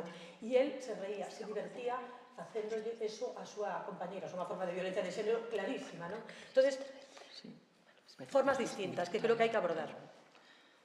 Bueno, Sí, Concha. a pregunta, si chega, bueno, hai moita información, eso é sin duda, o que a veces pode ser contradictoria, creo que hai que ir tamén algo máis alá da pura información. Moitas veces é puntual, cheganos o día que hai o curso, o día que hai a actividade, que fai o CIN, o día 25N, ou cando hai un movimento potente como o Me Too. Que pasa? Que mostra solo pois un tipo de violencias, as que son máis difíciles de ver, pois son eso, a psicolóxica ou a emocional e sexual, e tamén é máis difícil de ver, por qué? Porque volvo ao de sempre, os modelos que temos, sociais, culturalmente asentados e exitosos, mostran con naturalidade e normalidade relacións violentas e desiguales. Mostran nas series, nas películas, vemos como, pois, efectivamente, pois, a maioría das mulleres están a disposición dos señores e non ofrecen moitas resistencias, e ofrecen, xa buscan alternativa cando desexan ter relacións sexuais, vale? Cando, bueno, pois sufren desigualdades económicas ou sufren desprezos, menos valoración ou están nunha posición subordinada. E iso vémolo permanentemente, en casi todo, si subordinadas económicamente, subordinadas, bueno, nas relacións que manteñen entre eles. Entón, pois, realmente costanos detectalo, porque non estamos preparadas e porque efectivamente os modelos que temos ao noso redor e ademais de triunfo, pois, ou de éxito, mellor dito, pois mostran relacións violentas e situacións de violencia con total normalidade. Entón, bueno... Cristina. Sí, intentando responder un pouco a pregunta que facías de como chega a información ás mulleres desde o meu campo limitado. No CIM, por exemplo, atopamos que a información chega dependendo do perfil da muller que temos diante. É dicir, estou de acordo co que dicía Laura, cando é unha persona, unha muller maior, é moi complicado xa o primer paso que temos na guía, recoñecer. Claro. Entón, e aínda que recoñeza, non actúa. Por moitas veces porque estamos ante unha muller que ten unhas limitacións totais para todo, sometida a unha crianza patriarcal e non é capaz nin de facer unha xestión sinxela no banco ou coa administración pública. Entón, eso xa lle dá vértigo, dicir, mira, vai ao banco e pide un extracto porque ti estás na conta, aínda que non teñas acceso, e xa non é capaz. E tamén logo temos o problema social, que para esa muller que ten construída a súa vida totalmente e a súa identidade en torno a esa relación de parella tóxica, delictiva, porque hai un maltrato, pero é moi difícil conseguir que rompa. Encontrámonos maltratos en mulleres maiores brutales e que para elas era un fracaso romper, non era unha salvación, era un fracaso. Entón, aquí, a información que lle podamos dar fállanos a primeira de todas, que é recoñecer a violencia. Logo, en perfiles moi xóvenes, non lle podes hablar directamente de maltrato, porque iso a ela non lle pasa, iso pode pasarlle a súa nai, pero a ela non. Entón, tens que desarrollar as ferramentas para que o vexa. E aí xa actúas, e aí vai con vaselina a cousa, porque unha vez o ve, rompe e incluso volve ser reivindicativa, pero tes que traballar ese primeiro paso. E logo xa depende dos perfiles, recoñecer as xentes, as mulleres son conscientes do que lle está pasando, polo menos nas capas máis visibles da violencia, a física e a psicolóxica. A sexual é que moi poucas recoñeceronse víctimas de violencia sexual no CIN. Nos facemos reunións de equipo, e aí, coa psicóloga, e respetando sempre o pacto de confidencialidade que temos as tres, é donde a psicóloga vuelca datos de que hai violencia sexual. Pero a min, como abogada, cóstalle, ainda dalles vergoña, non? Entón, a información como chega, bueno, pois moi tamizada. Bueno, que interesante todo o que nos estades a mostrar, non? Unha das preguntas que tiñamos pensado facía referencia a estes 3 puntos, non? Que se recollen no manual: recoñecer, actuar e restaurar. En cal deles credes que é preciso incidir máis? En cal credes que se está incidindo menos? Tomo o guante un pouco do que decías ti, Cristina, dicir, na detección, mesmo na detección, ainda segue habendo moitos problemas, non? Sí, hai na detención, pero que eu é que non podo dicir un. Porque actuar tamén é importante, pero que restaurar, se a muller non lle das unha solución económica, unha tranquilidade mínima de que vai ter cobertas as súas necesidades vitais, non vai romper. Entón, é que son os 3. O pensei moito, cando vin as túas preguntas, cal elixo? E non podo elixir ningún. Os 3 son necesarios. Sí, era unha cuestión un tanto aberta, sí. Queres intervir, Laura? Non, se quero intervir outras, eu quero dicir alguma cosa. Sí, Concha. Bueno, eu creo que no de reconocer ou detectar, polo menos é no que máis traballo facemos. Todos están conectados, obviamente, sin detectar ou sin recoñecer, non vamos poder actuar ou non vamos poder facer nada, e sin facer nada, pois tampouco vamos a reparar. Están conectados, pero creo que no que avanzamos claramente é en detectar pola vía, a veces peligrosa, de animar a denuncia, vale? Todo o que temos e vemos por aí é denuncia, aquí ten este número, denuncia e hable. Hai moitas campañas de visibilización, sensibilización a redar de datas concretas como o 25N, ou houbo campañas potentes de figuras significadas como o Me Too para visibilizar e detectar algunhas violencias. Ahora, incidimos moito menos en actuar e restaurar. Por qué? Porque tamén ten moitos máis costos. Hai que moitos máis costos non só económicos, senón tamén profesionais e éticos. Hai que saber estar, acompañar, hai que ter toda a disponibilidade, todo o tiempo, porque a denuncia é un momento, pero acompañar todo o proceso. Hai que ter outra formación, outro conocemento, outro tempo. E restaurar, nin o quero dicir cuánto. E, de feito, todo o que ten que ver con actuar e restaurar, eu creo que a maioría está externalizado, privatizado. Vale? Na primeira parte, no CIN, bueno, si, recollemos, orientamos, acompañamos no primeiro momento. Pero despois, que? Acabo de ver aquí que hai, por exemplo, para necesidades de vivendas. Hombres, hai unha rede de vivendas de 6 en toda Galicia.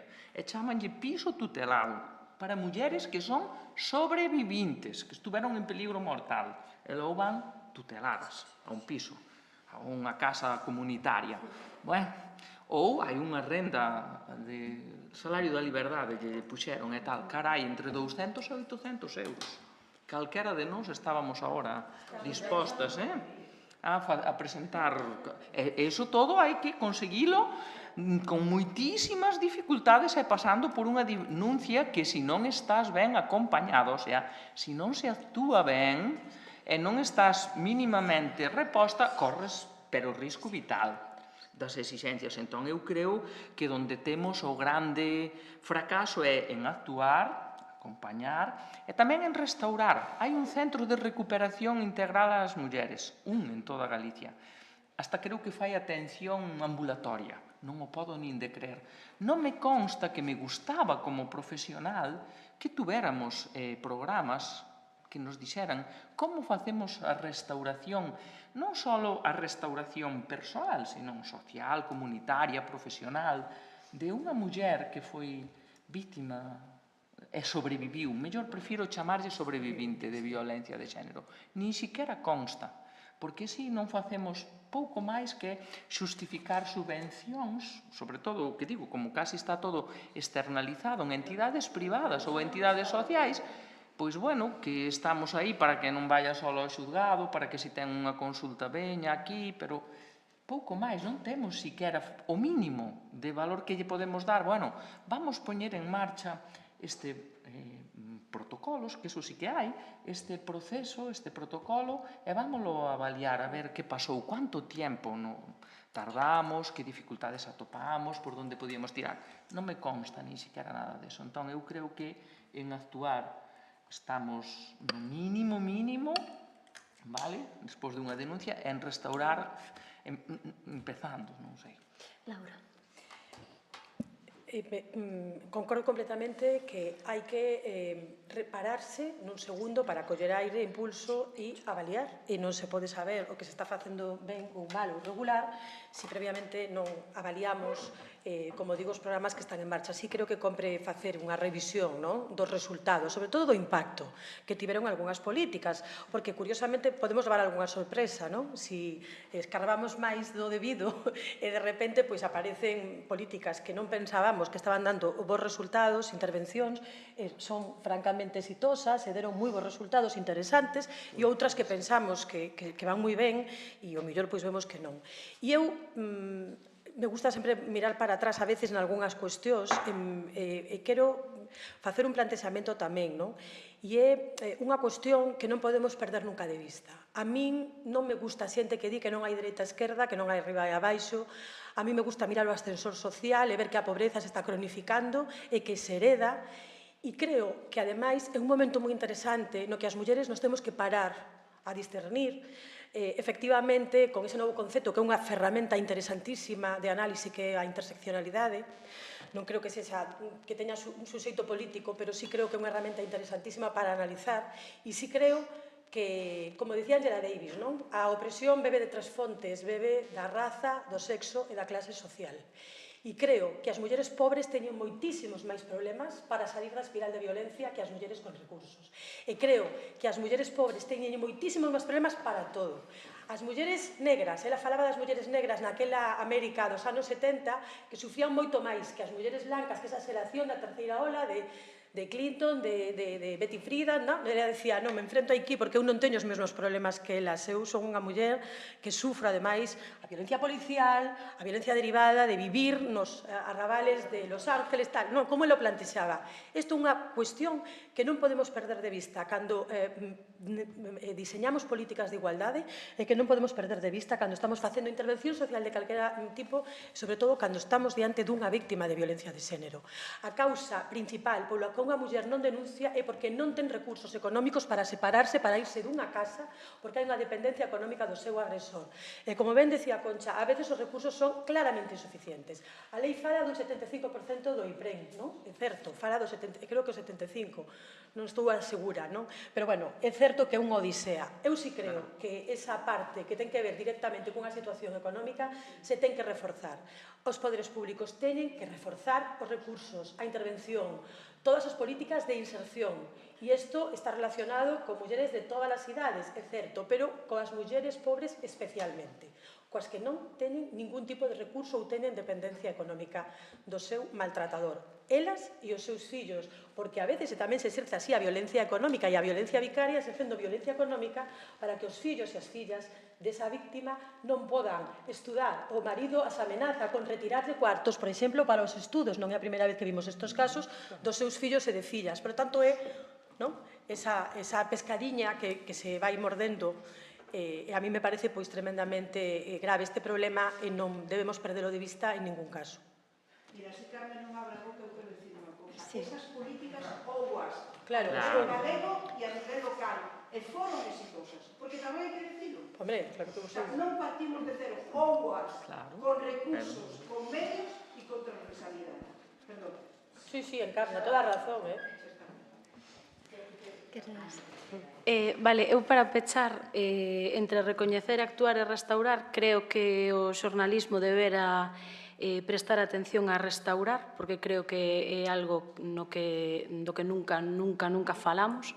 E creo que é moi difícil falar porque sería suporía ter a confianza dunha muller sobrevivente que quixera compartir connosco como foi ese proceso para ela, e requeriría da nosa parte o tempo para poder acompañala, quizá empatía, e despois a honestidade agora de escribir ou de contar a súa historia, non de transmitila. Creo que sería moi bo, que sería un exercicio que nos levaría a poder falar de violencias machistas fora dos momentos puntuais, pois das datas que todas coñecemos e dos casos puntuais flagrantes e dos feminicidios que sempre nos levan a poñer o foco aí. Penso que falar de como as mulleres sobreviven podería ser algo que nos permitira poñer o foco nas violencias machistas de maneira transversal todo o ano. Moi ben, pois podemos dar por pechada aquí a mesa. Quedan moitas cuestións pendentes, non, Carme? Pero creo que estamos sobre da hora. Sí. Igual non sei se abrir un pouco o turno de palabra. Sí, moi ben. Pois abrimos entón quenda de palabra. Sí. Sí. Veña.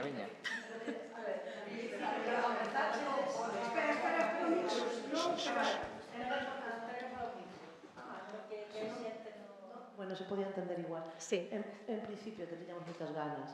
Non vai ser posible resumir tanto como fixestes vos extensivas cada unha das vosas palabras.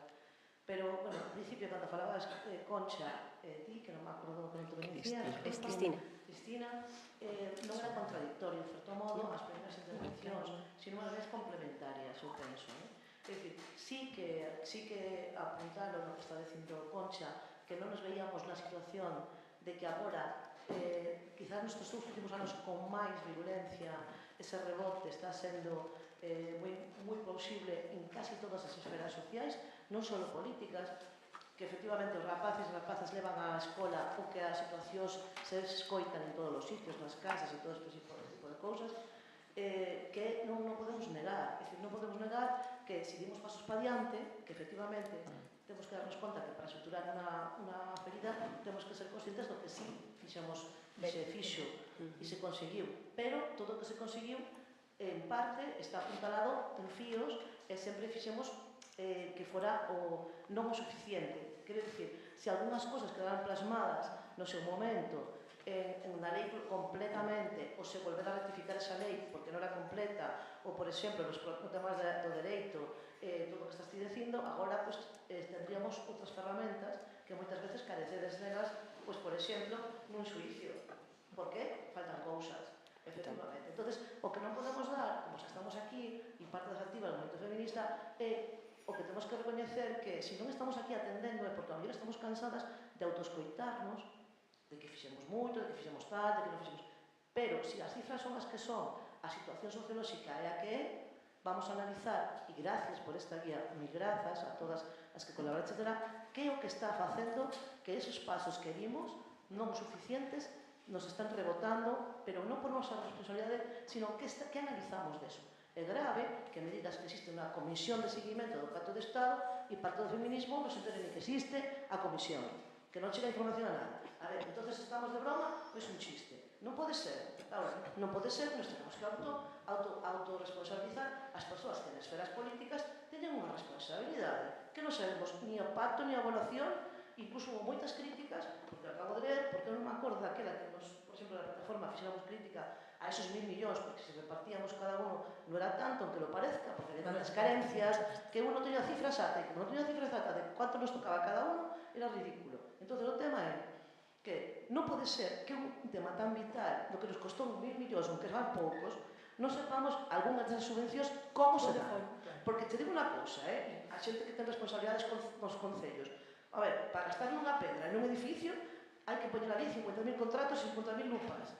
E despois, por resulta, vemos cartéis que se pagan con fondos europeos e dos concellos onde a mellor se va efectivamente a facer flores e é do Pacto de Estado ese diñeiro. Non pode ser. Onde están os equipos técnicos? Por que non hai equipos técnicos? Porque non hai formación de xénero. Non hai formación de xénero en ningún equipo técnico. Hai pouca formación de xénero, en algunos CINs, se vos digo, o sinto por ti, pero coñezo xente, que che digo a formación que ten en xénero, que yo teño alguna compañera que dixo, bueno, yo tampouco é para tanto, señoras, nestes últimos anos, que chaman a asociacións feministas de Flanco Pilar, preguntándonos información, e onde acudir, que quedo pasmada, e como tenemos que actuar. Eu, neses casos, como di Concha, hai que ser moi prudentes e formarnos moito para meter a prata cualquier cousa. Intentamos que canalizar en profesionais, que é o que debe ser. Pero despois, como está externalizado moitas das cosas, teño amigas que dan un curso de xénero, que dá un curso de xénero que distingue o xénero porque o rosa é rosa e o azul é azul, que foi a un rollo de 250 horas a contratar unha empresa. Atendede, es que non te puedo decir as palabras. E eu digo, vamos a ver, que vamos a quitar de ahí? Si estamos despendizando los fondos que hai, lo dilapidamos.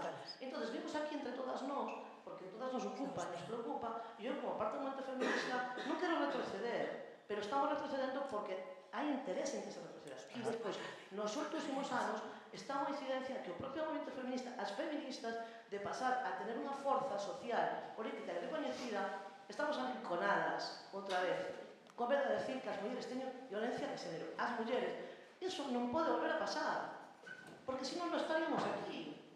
Entonces, analicemos a situación, demos parches, pero que non pode ser que esa lei non se reformara minoritaria, millor, que a lei galega fora millor que a estatal, e que houve xente que estive en alguna cosa no Parlamento de Galicia, que houve xente que non la lera nunca, pero la quería reformar. Eu lle preguntei, tú le diches para que la reformar? Bueno, por lo menos hai que formarse. Formación, formación, formación. Entón, grazas por isto, porque é moi necesario, pero desde logo, algunas non son contradictorias, pero non nos demos autocomplacencias, ya lo sabemos.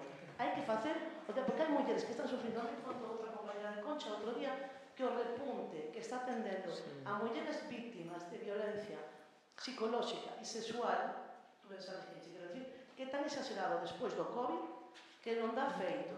Non hai atención, non dá feito a psicólogas incluso privadas, con todo o que está pasando. Entonces, vayamos a que se exixir análisis estadística, análisis da estadística, porque algo temos que mudar para que mellore. E poñer os parches, non parches, sino cambiar cousas para que estas cousas poden ser posibles, para que os profesionais teñan ferramentas, non?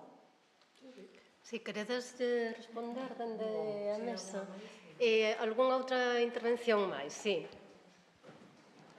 Bueno, é un pouco na liña do que decías ti tamén, do que comentaste despois na mesa. Eu creo que é compatible o optimismo co pesimismo, é dicir, no sentido de que efectivamente fai exactamente 20 anos, primeiro a nivel estatal e despois a nivel autonómico, polo menos se recoñeciu nunha lei a existencia da violencia machista. Entón, a partir de aí, puxeronse en marcha medidas, puxeronse en marcha numerosas actuacións.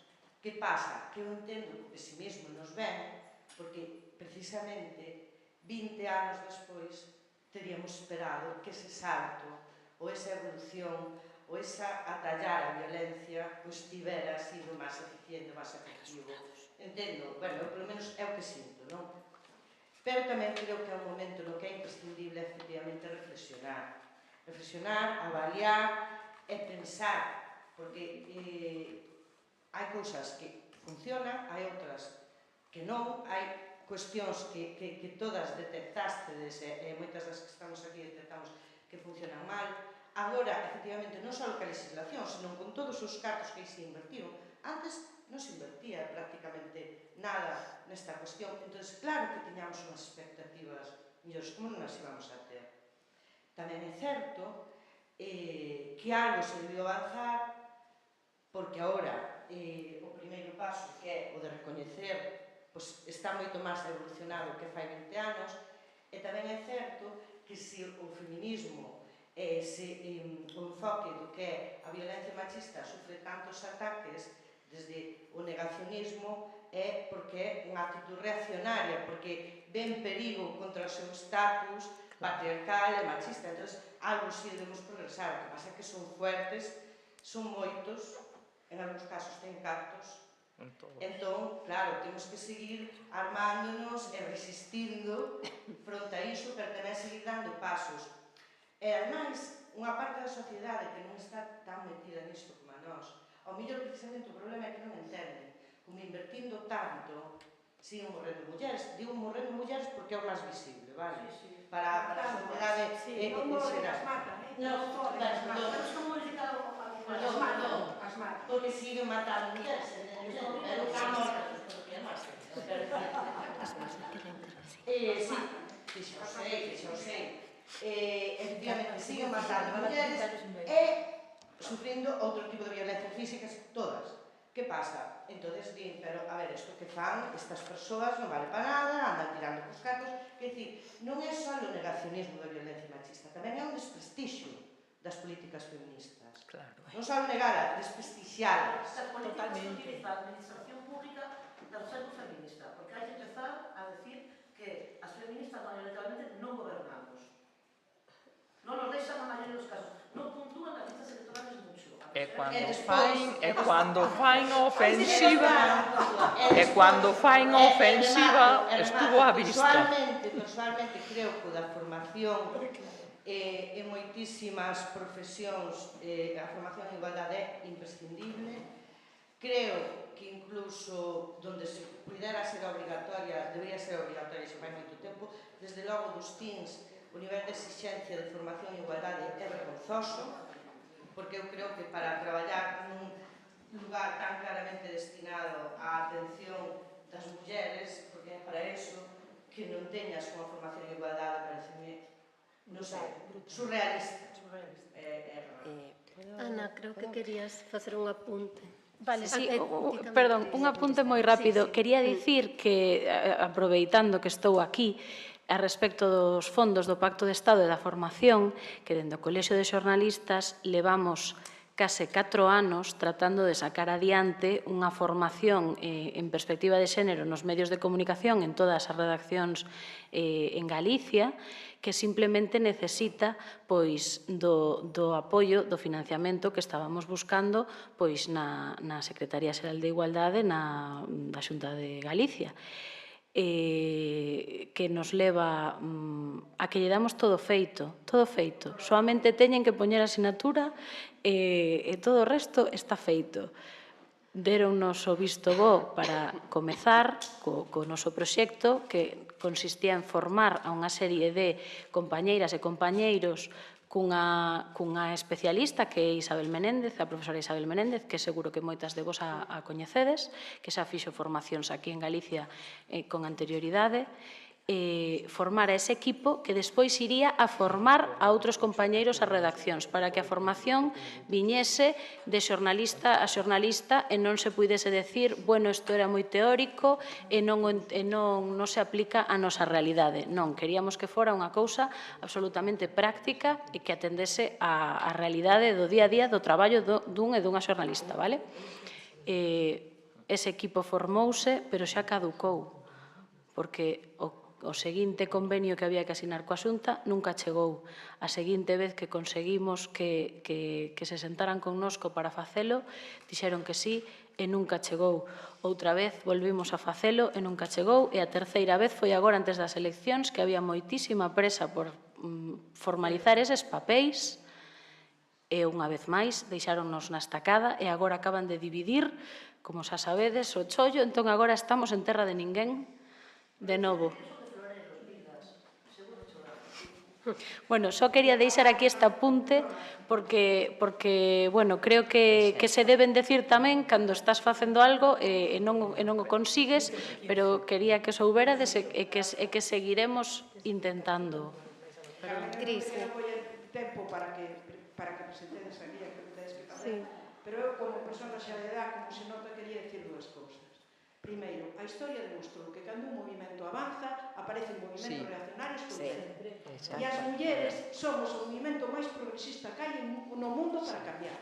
Entón, non vos pensedes que non van a defender os seus privilexios. O van a facer. E agora estamos, a historia se move por oleadas, estamos nunha oleada dese tipo. Entón, primeiro, recoñecer que avanzamos e moito, por eso, está na fase de ataque como está, evidentemente. Totalmente de acordo. A postura machista e patriarcal é por iso. É a resposta a nosa loita. Entón, o que temos é que ser máis hábiles. Cris, creo que querías intervir, máis eficazmente. E segundo, hai un tema no que eles están intentando entrar, porque non xa ganamos esa batalla, que é a violencia intelectual. Porque esa batalla está ganada. As mulleres están mellor formadas, ocupan postos de traballo. Donde hai que ganar esa batalla? Bueno, hai que facer políticas públicas feministas. Non vale que as mulleres teñen que ser mulleres feministas. E que se dean conta de que non é avanzar en individualidade, é avanzar en colectividade por todas. Somos comadres, que é a única maneira de ganar. E unhas irán, sempre foi así, unhas darán pasos máis adiante, outras irán un poquinho máis atrás, pero se necesitan políticas públicas que nos contemplen a todas. E iso se fai cando se están os gobernos. Temos que concienciarnos que os gobernos están para nós. E temos que gobernar porque aí hai moitos recursos e temos que poñer a disposición das mulleres, porque somos ciudadanas e pagamos impostos. E segundo, evidentemente, temos que estar na rede social, a rúa nosa. A queremos de noite e de día. Pois xa está. Por tanto, nin desánimo, simplemente a veces hai que cambiar, hai que mudar. E é verdad que se fixeron políticas públicas moi activas que dieron resultado. Bueno, pois a recuperarlas, xa está. Cris, sí. Bueno, totalmente de acordo de que efectivamente eu tamén penso que hai un efecto rebote moi potente do lado que ve atacado o seu modo de vida asentado, patriarcal, pero un pouco al hilo do que comentabades vos, o da violencia sexual que decía a primeira muller que intervino, eu penso que, sí, violencia sexual están denunciando, están saturadas as psicólogas, pero non creo que a violencia sexual que sufren estas mulleres sea de 5 anos en adiante. Eu penso que antes as mulleres ou non a identificaban ou non a denunciaban simplemente. En canto á formación dos teens, non podo falar por todos. Eu podo dicir que os que eu traballo en o de Arteixo, que é onde estou eu 10 horas a semana, e cos que teño relación do entorno, hai unha formación altísima. Non podo dicir o mesmo, por exemplo, do turno de oficio da quenda de violencia de xénero. Aí a formación xa deixa moito que desear. Pero, bueno, en concreto nos teens, para mí é nivel pro, vale? Xa. En canto ás cousas nas que temos que poñer un pouco o punto de mira, é na violencia vicaria. Falaban de que matan... Si, apagouseme. Eu pensei que máis ben apagaran o micro, pero non. Escoitaseme igualmente, si. Vale. É na violencia vicaria. Decían que matan mulleres. Non só están matando mulleres. O patrón está cambiando. Están empezando a matar nenos e nenas. A violencia está subindo un punto. O vértice da pirámide xa non é que nos maten a nós, é que están matando a nosas fillas e fillos. Eu penso que hai un patrón, de feito, en Arteixo estamos facendo un estudio cos medios que temos dos casos de violencia vicaria, non de asesinatos, pero hasta chegar a ese punto dos casos de violencia vicaria que temos, porque pensamos que o patriarcado está armándose para loitar contra nós en ese terreno.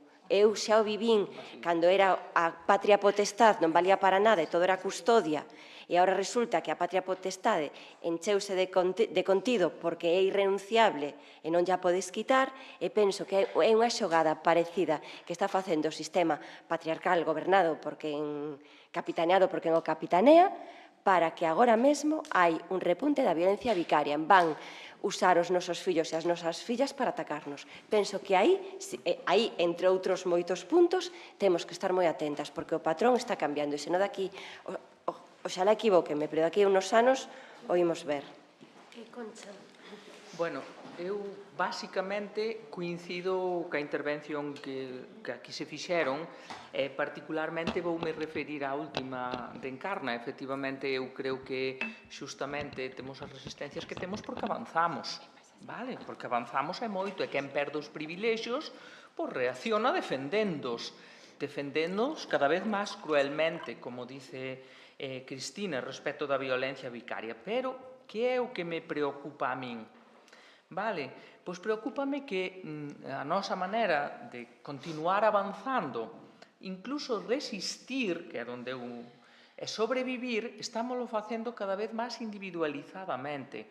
E refírome máis ali aos mozos e mozas. Eu individualizadamente, que é como facemos cando nos manejamos pois só co noso teléfono, cas nosas redes, cando non buscamos espacios para a organización e para compartir, non creamos redes nas que poder facernos fortes, empoderarnos. Entón, a min iso preocúpame, que canto maior é a ofensiva, é máis organizada e con máis poder económico, incluso pois poder xudicial, legislativo, para derivar algo, pois nós estamos máis ensimismadas ou máis ailladas as feministas.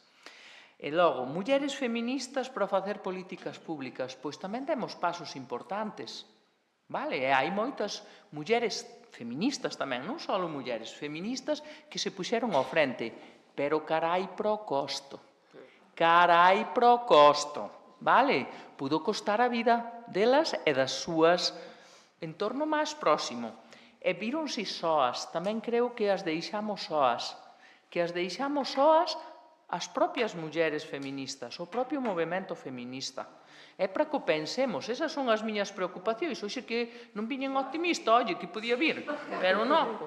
E despois... A ver, había unha... Que non acabei, só a última palabra, para comunicar con Cristina. Termina Concha, creo que había unha intervención pendente. O tema que planteades... O tema que planteades... O tema que planteades sobre a formación, que é só un exemplo do que nos falta, o exemplo da formación nos TINs, no turno do oficio, nos medios de comunicación, eu no ensino, que non se mete nada, pois non revirte nada máis que o valor que se lle dá, maiormente, pouco valor, e despois a precariedade, todos estes ámbitos do que falamos, sea o CIN, sea a abogacía, e particularmente o turno do oficio, sean os medios de comunicación nas redaccións, non na dirección, nin no soporte económico dos xornais, somos mulleres, maioritariamente. E vivimos en tan precario e sufrimos tantas violencias como as outras mulleres, como todas as mulleres. Non somos distintas, non é máis que un reflexo xustamente das desigualdades e das violencias nas que vivimos para manter esta estrutura patriarcal e de privilexio de quenes teñen o poder. Había unha intervención pendente dende o público e con iso terminamos porque estamos moi sobrepasadas do tempo xa. Esta casa que nos acolle vai nos botar fora. Só un apunte, tenéis un segundo. Sí. Antes de que fale, para que peche a compañía do público. Só un segundo a colación tamén do que se dixo aquí, como se fixo unha reflexión, un chamamento casi directo ás mulleres na política, pois eu estive 20 anos en política, coincidín con Carme, con Silvia, con Elvira, con outras compañeras, con Patricia tamén, pero decía ela, soas sempre ou casi sempre, vale? Cando se plantexaron os debates máis complicados, solas sempre. Cando se tratou de apoiar a outras compañeiras feministas, soas sempre. É moito máis fácil recambiar a unha muller en política que recambiar a un home. Inda que esa muller teña moito máis peso interno e externo, institucional e orgánico. Moito máis fácil, porque se quedan tan panchos. Así que isto foi así sempre. O fixeron as mulleres da Revolución Francesa que lle recortaban o pescozo. O fixeron as sufragistas que a mitad delas, desde Billy Pancos as demais, estaban na cadea. Soas entre nós un pouco tamén. As mulleres da terceira ola pasáronno tamén mal e decidiron estar en política nos ámbitos de decisión, desde o Tribunal Supremo, que había que estar, hasta os órganos de poder. E agora nesta cuarta ola, que hai riscos, pero tamén hai movimentos interesantísimos, como se decía antes, todo o movimento, o dicía Encarna, ten unha resaca. Toda ola ten unha reacción, estamos vivindo esa resaca que se nos ven. Entón, xa estamos habituadas, xa coñecemos todo isto. A violencia de xénero se reinventa, os maltratadores se reinventan, pero nós tamén cada vez sabemos máis sobre eles e sobre o comportamento da propia violencia. Así que seguir formándonos, seguir ocupando espazos, isto está moi relacionado co poder. A violencia de xénero está moi relacionada co cuestionamento do poder e isto ten unha base profundamente teórica, profundamente política, profundamente feminista. E iso non o podemos perder de vista, non podemos desdibuixar o feminismo de todo este proceso. Así que ánimo as que estamos aquí, as que estades aí, a todas, porque nunca choveu que non escampara. Rematamos coa intervención pendente que nos queda do público. Espera, Sí, Pilar, vai Pilar. Collendo un pouco o final de Encarna e resolvándote a ti, Concha. Ben, resolve. No, a ver, estou de acordo no que dis así na base, pero tamén vou a decir, solas, pero buscaron compañía. Efectivamente. E a compañía foi onda elas. Eu creo que todas temos bastante que reflexionar sobre iso. Outra cousa é os solas que estamos dentro das organizacións. Iso creo que moitas que estamos aquí... Sí, pero eu referíame a outra soedade, non a das organizacións. Eu creo que Concha non falaba de eso. Non, falaba do primeiro, do que me respondes. Solas, como deixamos solas as mulleres que están en política e como as mulleres que están en política fan as súas propostas políticas sin contar como movimento social ao que teñen que representar. Vale, eso me refería. E se tiveramos con todas as últimas leis, por exemplo, de igualdade, de Irene Montero, se tiveramos unha mesa como Dios manda, donde estiveramos todas, donde pudiéramos falar abertamente, pero non só contar con nós para falar, ou cando berramos moi alto, senón ternos, e o que sirve para feminismo sirve para todo, para ecoloxía, para non sei que. O que pasa é que agora estamos neste tema e falo deste tema que últimamente en todos os sitios que vou fago esta reflexión, porque creo que é necesario que teñamos en conta que os movimentos sociais son maiores de idade e non saben menos de política que os que estamos en un cargo de representación política, e que se non somos capaces de darlles voz e de darlles capacidade de decisión, non só voz, que sintan que a súa aportación serve para algo ali, que non van solamente para que quede bonito. Se non somos capaces diso, non imos avanzar. E as mulleres, como di Encarna, somos as que temos que facer, que somos as únicas que vamos a ser capaces de romper esa barreira. E mentre non rompamos esa barreira, non rompemos a barreira do bipartidismo. E outra cuestión que me parece moi peligrosa é non agarrarse demasiado a aquelas cousas que podemos facer ben noutro tempo. Eu tamén, a mí tamén pasa das escolas de verdad que estiven, non agarrarnos en exceso, ser capaces de facer autocrítica do que fixamos. A lei de 2004, puta madre, pero agora hai que cambiarla, colega, porque xa non vai. Entonces, la Constitución maravillosa, pero oiga, que non nos representa, que esa maioría naceu fora dela, que hai que darle unha vuelta, que non pasa nada. É dicir, non haga, porque últimamente fui con nos unha cosa que montaron as compañeiras de Compostela, precisamente falando de cales eran os recursos que había sobre a violencia e demais, e ali se puxo de manifesto que moitas cousas non se estaban utilizando porque, o sea, que se deran de baixa algún recurso que os eliminaran porque non se pedían. Como se van a pedir? Se non se sabe que están. Se ni siquiera as asociacións feministas que estábamos ali sabíamos que existían. Entonces, oiga, a ver, é que eso é fundamental. Entonces, necesitamos abrir esa brecha e só as mulleres vamos a poder facelo. Entonces, eu creo que é necesario que fagamos esa reflexión e ali escoitamos como moita xente, como se defendía, sobre todo, con todos os respetos para as juristas, pero sobre todo, desde o mundo do dereito, hai como unha obsesión gigante por decir, no, pero os recursos están, vale, pero es que non están valiendo. Entonces, si están e non valen, cambiamos o modelo, ¿no?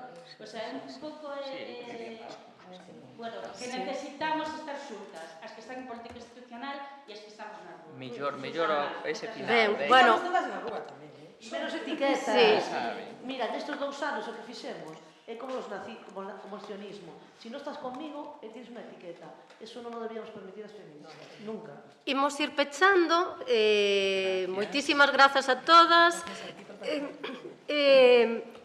Non sei que había nalgúna das intervencións dixose que este era un momento de reflexión e de análise 20 anos despois da lei integral. Bueno, creo que creamos un espazo para a reflexión, para a análise tanto daquelas cuestións nas que avanzamos como daquelas cuestións nas que aínda quedan pendentes. Damos paso á seguinte parte, que é propiamente a presentación do manual. Gracias.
Vale, dinos onde está o algo. Sí. A ver, onde está? A ver. Es que estamos buscando a boa luz. De pé. Pois de pé, chicas, con boa luz. Manual na mano, non? A ver, non tedes manual? Están sin manual? No, eso non se pode sacar de aí, non, eso non se pode sacar de aí. Pois nada, cochemos este. Este é o teu. E o teu? É que non sei, tiño, pero agora mesmo... Bueno, toma, que te dá el pego, non? Esto dá el pego. Dá el pego. Sí. Listo. Y que se queda muy bonito ahí. Ahora sí.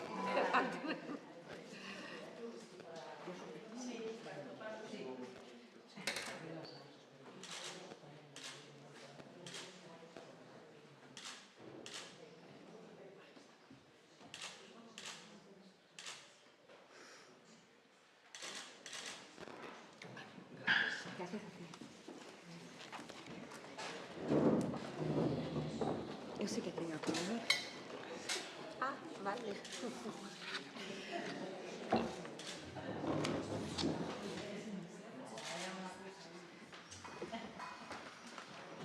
¿Dónde está mi manual? Desapareceu. Voy a tener que pedir un nombre para que no nos peleemos.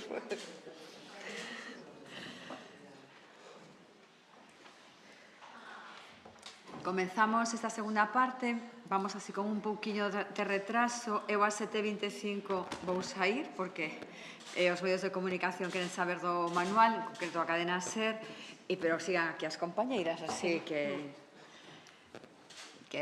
o temos, creo que algo pensado. Eu sí que quería comenzar un pouco por onde remataches antes de presentar o manual, porque se deu aquí un debate, a verdad que é moi interesante, non? É certo que pasaron 20 anos da aprobación da lei integral, pero, compañeras, recordade de que debates veníamos no 2003, non? Que era imposible aprobar un protocolo, como diría, para as víctimas de violencia doméstica naquel momento, con un movimento feminista forte intentando introducir o término de violencia de xénero e con unha cousa que parece moi antiga, que era pactos entre as mulleres nas diferentes organizacións políticas. Lembrades? Que estamos super maiores. Entón, claro, pa xente nova, ese era un tema importante que realmente sí que se conseguiu gracias, bueno, pues todos os debates para Beijing 1995, que a prehistoria, pero era moi importante, e todo eso, ou si seguramente se perdeuse. Se poñemos riba da mesa como chegamos a acordo en diferentes forzas políticas, a gritos.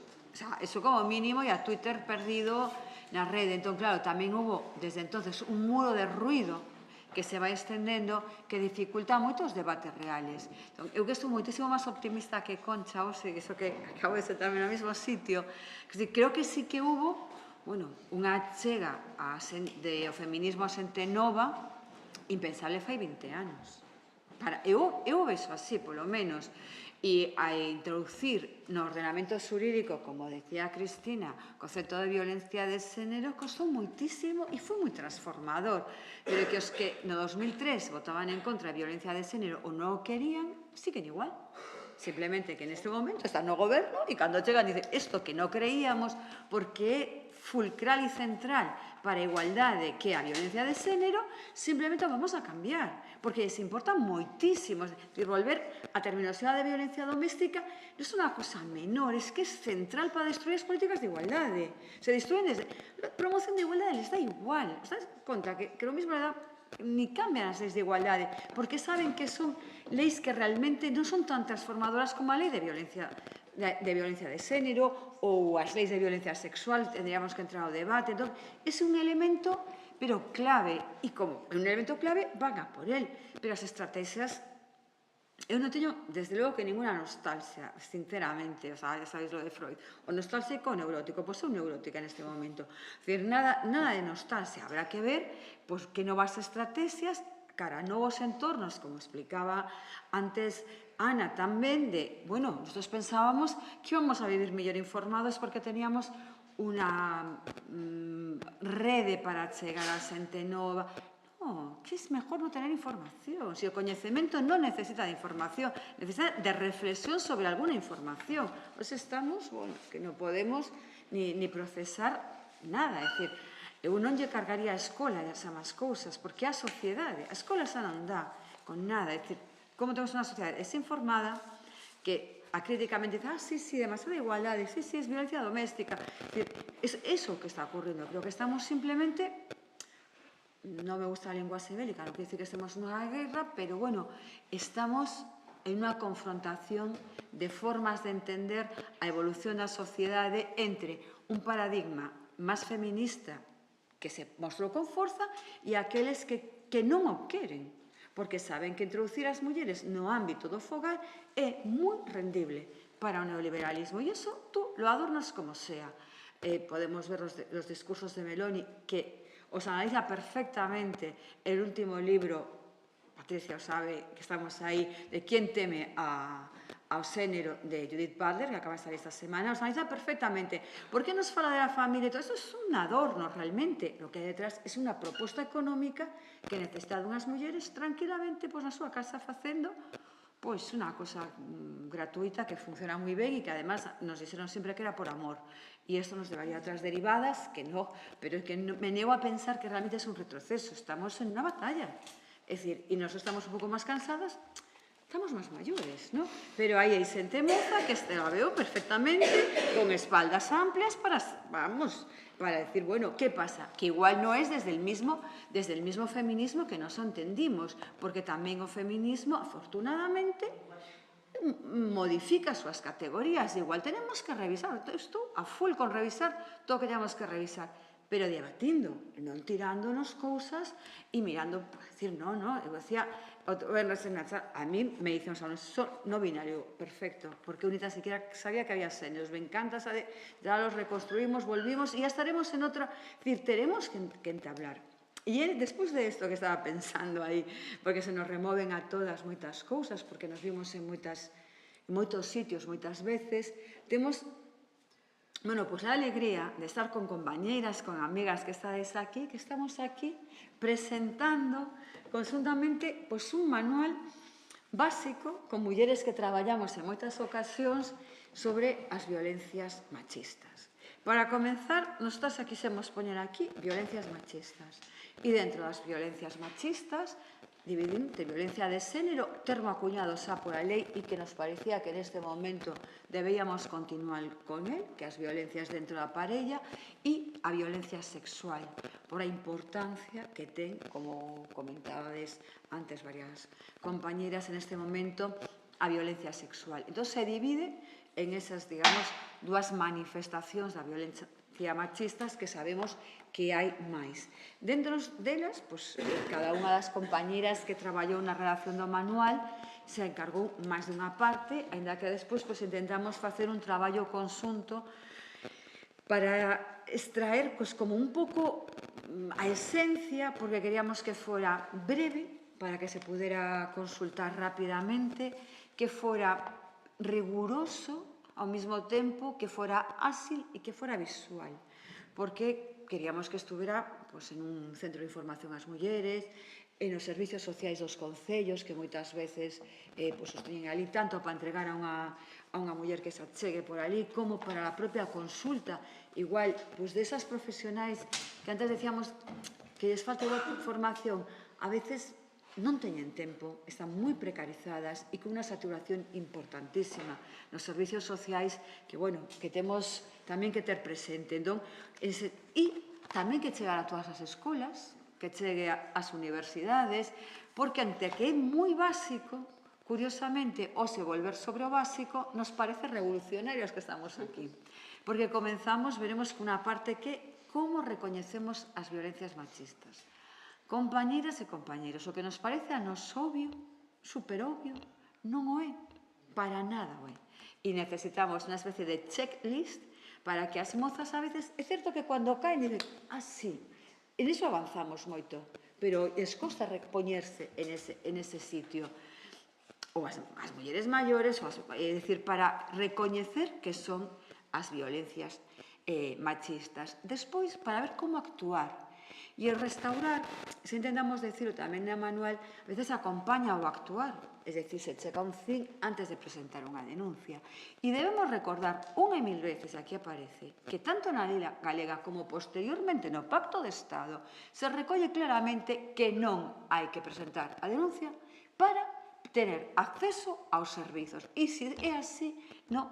É dicir, aí se ten que plantar os CIN e as asociacións feministas e todas as mulleres, porque foi un logro enorme, que esta señora, máis sabemos o que costou, e Laura tamén o sabe, e foi un logro que se collera no Pacto de Estado e que así camiña Europa cara a iso. É dicir, a denuncia é importante, pero hai moitas ocasións nas que as mulleres aínda non están preparadas para presentar esa denuncia e o acompañamento psicolóxico ou un recurso económico debe estar aí, porque senón que vamos ao xulgado así alegremente como quien va, non sei, a unha cosa fácil. Nos intentamos, en apartado legal, primeiro falar a Victoria dese recoñecemento da violencia, despois Cristina dese apartado máis legal, porque claro, unha vez presentada a denuncia, o que se abre non é nada fácil. E, efectivamente, o turno de oficio, bueno, as que estades aquí, bueno, e que estades en primeira línea política, por favor, que decir, hai que realmente esa formación é moi necesaria e debe ser prioritaria. Esperemos que, bueno, como director xeral de violencia, de que é moi técnico, eso obesa, que é, claro, e moi necesario. E despois nos xulgados, pois, ainda que se mellorou efectivamente moitísimo, pois, bueno, sigue habendo carencias estruturales dos propios espacios diferenciados e un acompañamento nas oficinas. Temos, seguramente, despois o explicará Belén, que falará en a última parte da restauración, bueno, as propias oficinas de atención ás víctimas traballando moi ben, teñen un traballo tan insente, están absolutamente sobrecargadas, porque son oficinas de atención a todos os delitos. É dicir, que estes son un máis, cando seguramente non, é así, necesitarían solamente unhas oficinas de atención ás violencias machistas, outras, por exemplo, a atención ás violencias de odio, que me consta que tamén están na mesma situación en moitas ocasións de pouco acceso, pouco recurso á violencia. Por lo tanto, o manual intenta recoñecer con claves sinxelas, se intentou, bueno, pois abarcar todo o ámbito das diferentes violencias, pero centrándonos fundamentalmente dous apartados, que é a violencia de xénero e que é a violencia sexual, considerando a importancia, mirade nada máis na primeira páxina, xa pusemos unhos datos por se alguén dice, para que un manual de violencia de xénero? Pois aquí o tienes, de entrada. En 2 infografías, sin que teñas que romper a cabeza para que, por se acaso ler a veces custa, pois nada, simplemente, pois claramente, porque as denuncias falsas son o 0,01%, que lle quede claro a calquera que nos vai a decir algo. Porque, como decía Cristina, estamos vivindo unha violencia vicaria que vai en aumento. É dicir, isto é algo, 58 nenos e nenas ficaron orfos de nai, por exemplo, ou, datos que son fundamentais. E, sobre a violencia sexual, para min o dato, pois está claro, non? No Estado español denunciase ao día 8 violacións. Pensade que, mentre estábamos aquí, nos debatindo, pois se denunciou unha violación. Son unha parte pequena das violacións das agresións sexual que se sufren todos os días. Quero dicir, os datos son a porta de entrada a recoñecer esas violencias, ver que temos en este momento no ordenamento xurídico, a que se enfrentan as mulleres que presentan esas denuncias, como é ese camiñar, ese esquema, tanto se presentas unha denuncia de violencia de xénero como se o faz de violencia sexual, a que te enfrontas e quen te vai a acompañar, como vai a ser. Intentamos, despois explicará un pouco Cristina, esquematizar como vai a ser un xuizo, é dicir, para que teñas os elementos claves, para que saibas un pouco a que te vas a enfrontar, e despois os recursos, os programas vixentes que temos, que efectivamente, en moitas ocasións, haberá que mellorar. Recordemos que a lei pode con todo. Hasta onde me alcanza a memoria, na lei galega pon claramente que nos centros de saúde deben existir profesionais da psicología especializados para isto. Isto seguimos pois exactamente igual. É dicir, non existen esos profesionais e non é unha crítica para nada ao colexo de psicólogos e psicólogas que fan un magnífico traballo, pero deberían estar na sanidade pública como así recolle a lei. E, polo tanto, bueno, é dicir, o esquema intenta ese obxectivo é chegar a calquera moza, a calquera muller, pero claro, como non vamos a poder repartilas así pola rúa, en que van a estar colgadas online no portal do Consello da Cultura Galega, o que sí, pois repartiremos os espacios como son os concellos, servicios sociais, centros de ensino e as persoas que así o demanden. Isa, sin máis, se eu xa creo ter explicado a necesidade da guía e un pouco o esquema, vou a dar por este orden Vitoria, Cristina e Belén as palabras. Eu sairé, espero volver a chegar, pero pensamos que era moi importante abrir ese debate con todas as que estábamos aquí, despois das compañeras da mesa que nos situaron ante os retos e tamén, bueno, todos esos desafíos. Pero eu creo, cada unha onde estemos, temos que seguir cavando. Isto é unha cuestión de traballar e esa é esta humilde aportación dentro do Consello da Cultura Galega. Isa, non me enrollo máis, Vitoria, que falei moitísimo. Gracias. Bueno, boa tarde. Grazas pola iniciativa, grazas polo froito, polo resultado e pola oportunidade. Para min isto foi unha oportunidade con algunhas persoas eu nin siquiera coñecía a Belén, sentín o prazer de traballar en equipo, sabes? Que é algo que habitualmente nos costa moito na vida diaria, que nos costa moito nos que traballamos, pois eso, eu neste momento no ensino, costa moito explicar que é un traballo en equipo, verdad? Costanos moito tamén a nós, como persoas profesionais, pois facer traballos de equipo. Neste caso sí que foi posible e foi, polo tanto, un prazer. Para traballar en equipo, sobre todo, hai que pensar e reflexionar, porque todo o que está aquí, seguro que o sabedes. Non vos descubrimos nada novo. Polo menos as que estades hoxe aquí. Vale? E da mesma forma, para nós era todo isto coñecido, pero require traballar e reflexionar o feito de sintetizalo, escoller o importante, pensar na forma de facelo chegar para que vaya a onde ten que ir. Porque aquí baixamos a realidade. Antes fixemos un debate sobre políticas públicas, sobre a situación actual, e xa con isto que queremos é baixar a realidade e que chegue a esas mulleres, a esas persoas, a esas mulleres das que falamos e sobre as que estábamos a debatir previamente, non? A violencia de xénero non dase na realidade sobre persoas e mulleres que cada día se sentan ao noso lado, ou cas que compartimos a vida, ou nos mesmas, e a quen queremos que chegue as persoas que o necesitan. Entón, baixamos a realidade e pensamos na estructura, debatimos, pensamos, falamos e reflexionamos sobre cal tiña que ser a estructura e chegamos a esta conclusión. E a estructura era recoñecer, actuar e restaurar. En recoñecer onde eu fixen a miña aportación na medida en que, como psicóloga, estuve facendo este traballo diario con mulleres que eran vítimas de violencia. Non teño ningunha dúda que é o primeiro paso necesario e imprescindible. Se se dá o primeiro paso necesario e imprescindible de que recoñezan que o que están vivindo neste momento é violencia de xénero, se son capaces de poñerlle o nome ou identificalo, xa fixemos a mitad do camiño.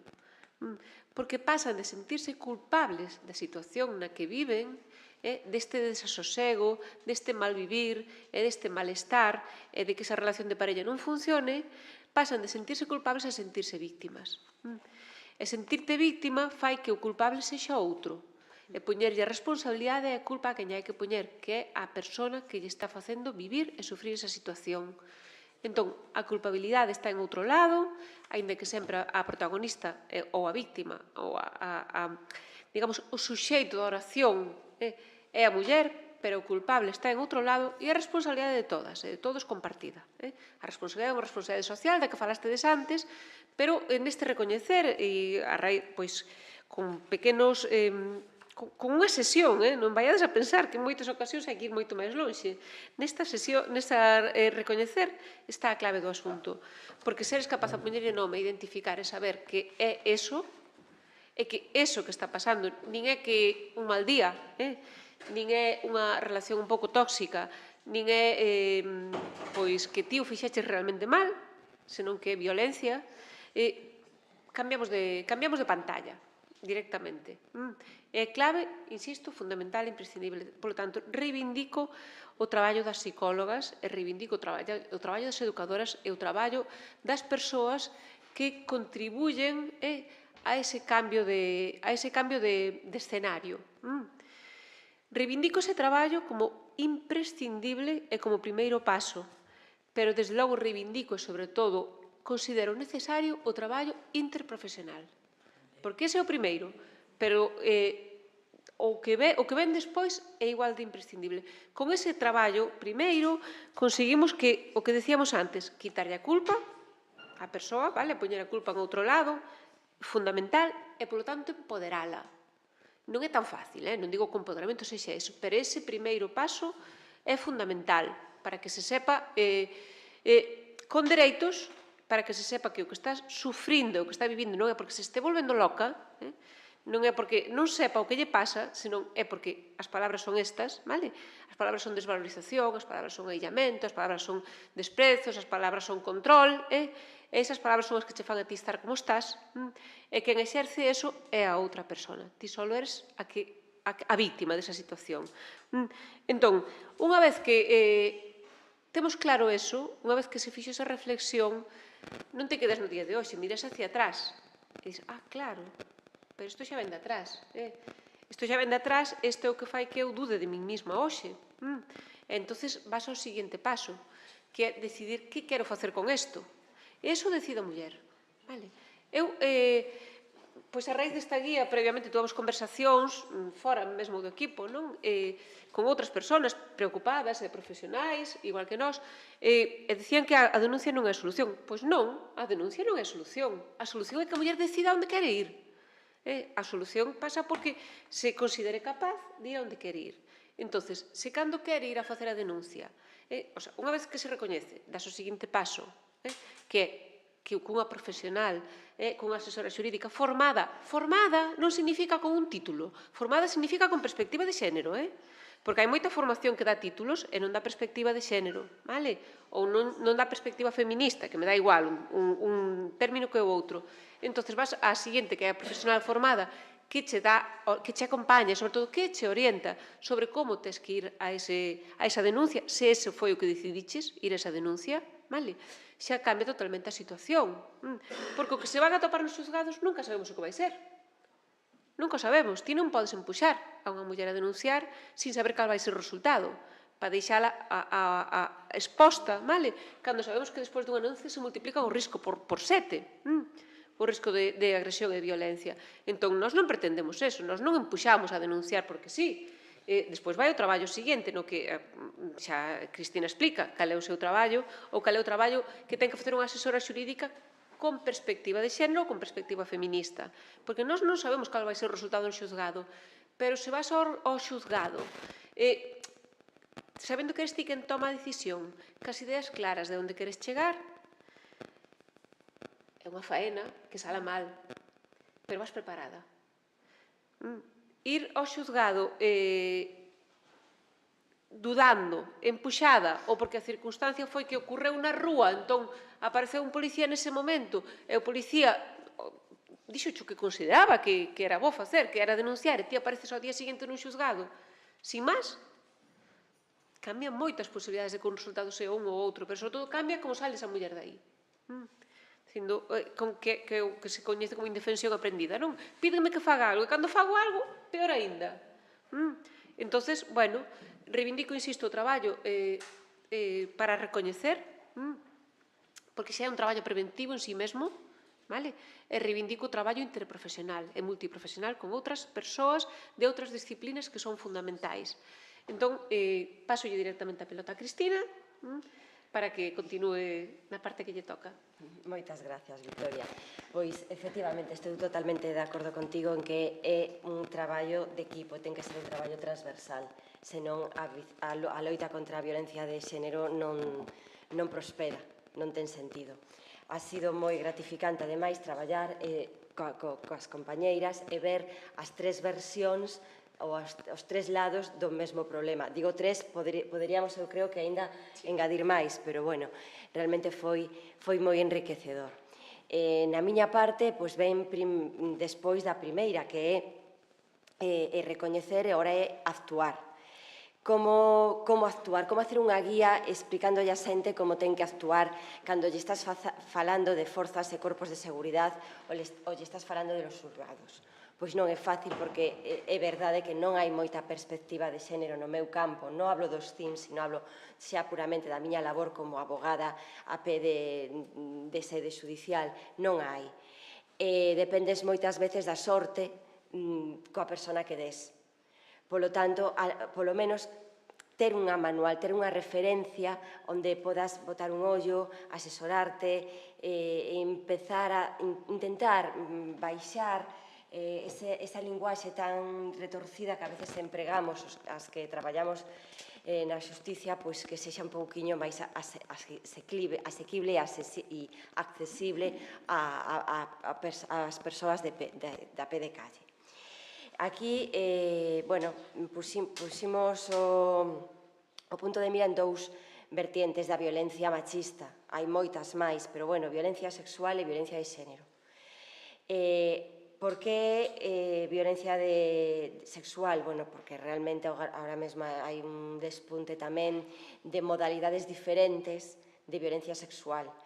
Por exemplo, tratamos o tema da sumisión química, porque agora ou non saen as denuncias nos medios ou hai menos casos. Non sei cal é a razón, pero aí atrás, ou igual é a temporada tamén, cando ven o verán, coas verbenas e as festas, non o sei, pero estábamos seriamente preocupadas no meu entorno co tema da sumisión química, porque é realmente peligroso e demoledor despertarte nun sitio e non saber que pasou co teu corpo, non?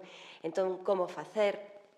Tamén abordamos como orientar as vítimas de violencia sexual de cara ás probas. Pois hai consellos como non te laves, é duro, pero non te laves porque o teu corpo é a primeira proba.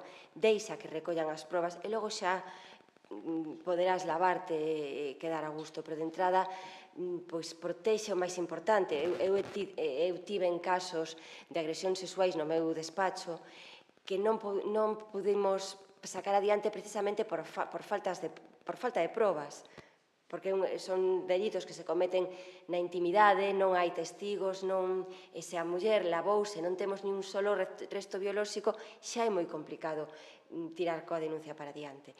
Entón intentamos darlles un protocolo nese sentido. O mesmo respecto da violencia de xénero. Denunciar, por exemplo, na páxina 29 quisimos meter un resumo da miña experiencia no CIN, que é o que dicía Victoria, non vayas a denunciar porque xa, hoxe chegou o momento. Atopábamos con casos nos que a muller denunciaba e o detonante era unha tontería. Tiña un maltrato, eu recordo unha muller que o animal co que estaba lle fixera comer unha polilla do chan. O detonante foi que non lle deu a merenda ao neno. Pero claro, esa muller, se non vai preparada, non vai asesorada, vai chegar allí vai a empezar a súa denuncia pola merenda do neno. E, polo tanto, eu xa sei que vai pasar coa Guardia Civil ou Policía que non ten perspectiva de xénero. Esta o que ten é un problema doméstico. Entón, na páxina 29 intentamos, se tes tempo, reúne as probas, recompila, nome da testemunhas, mensaxes, valen as grabacións, os partes médicos, pois un pouco para que logo esa denuncia, cando a interpoñemos, prospere e saia adiante e non nos la archiven por falta de probas. Entón, enfoquei un pouquiño a parte que a mí me toca en colaboración, en equipo sempre, con as miñas compañeiras, en que sexa práctica, que sexa útil. E, as medidas civiles tamén, que podes sair con temas da túa familia dos fillos, da custodia, a pensión alimenticia, que podes, se presentas a denuncia, podes sair tamén con todo resolto, que che preocupa, pero que vou facer con meus fillos, a onde vou ir? Que vai pasar? Pois tamén facilitar as mulleres que usen esta guía que poden acceder aos mesmos recursos coa denuncia penal, donde denuncian o delito. E despois, pois xa ven a parte de restaurar, que é, unha vez hemos pasado todo o tema da denuncia, ahora, a donde, ou incluso durante a denuncia, onde podo acudir, onde me poden dar eses apoios tan importantes para romper coa violencia, porque só con recoñecer e só con actuar non vai sair. Necesitamos outro paso máis, entón lle paso o testigo a miña compañeira Belén para que fale da restaurar. Sí, antes de nada, pois agradecervos por todo o que aprendín con vos, porque o traballo en equipo con vos foi moi agradecido, realmente. Ben, o último paso do que se fala no manual é o de restaurar. Realmente non é o último, fai referencia aos recursos, realmente os recursos deben estar aí ao longo de todo o proceso, son fundamentais para detectar, son fundamentais, dende logo, para actuar, pero como había que darlle unha orde, digamos, unha orde de información, pois decidimos facelo así, non? A hora de falar dos recursos, o problema estaba, unha vez máis, en como enfocalo, e xurdironnos varias preguntas. Facemos referencia a todos os recursos que existen?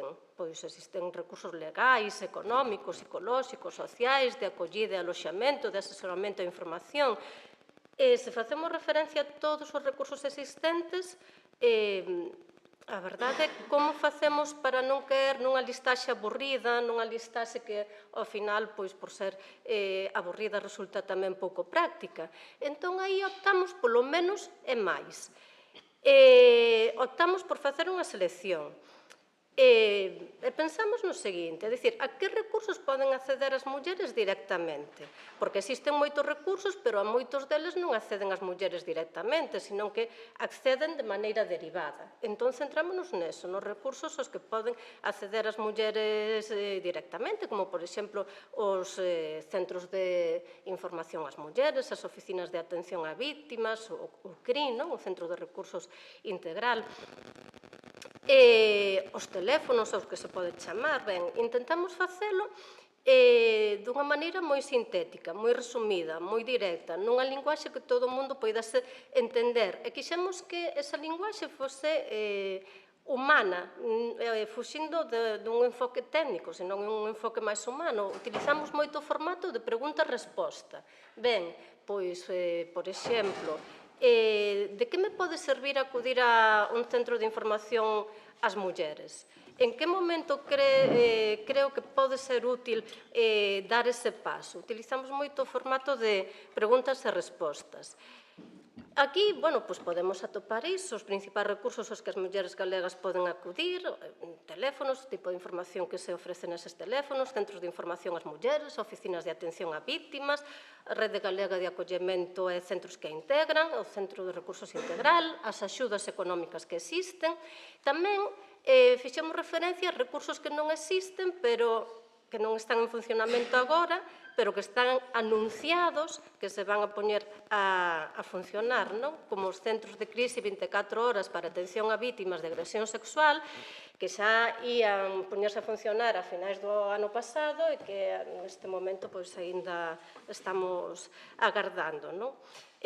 Bueno, pois por último, quixera agradecer a todas as persoas que dende os diferentes centros e recursos nos facilitaron información, falaron con nós, falaron do modo en que traballan. Quixera destacar o compromiso de tantas profesionais na loita contra as violencias machistas que no día a día traballan contra as violencias machistas, profesionais como, por exemplo, Karina ou Victoria, dende o CIN de Vigo, ou Cristina, ou lembro, por exemplo, Loreto, da Oficina de Atención a Vítimas de Vigo, que nos prestaron o seu tempo para contribuir e colaborar coa información, a experiencia, o coñecemento que teñen este manual.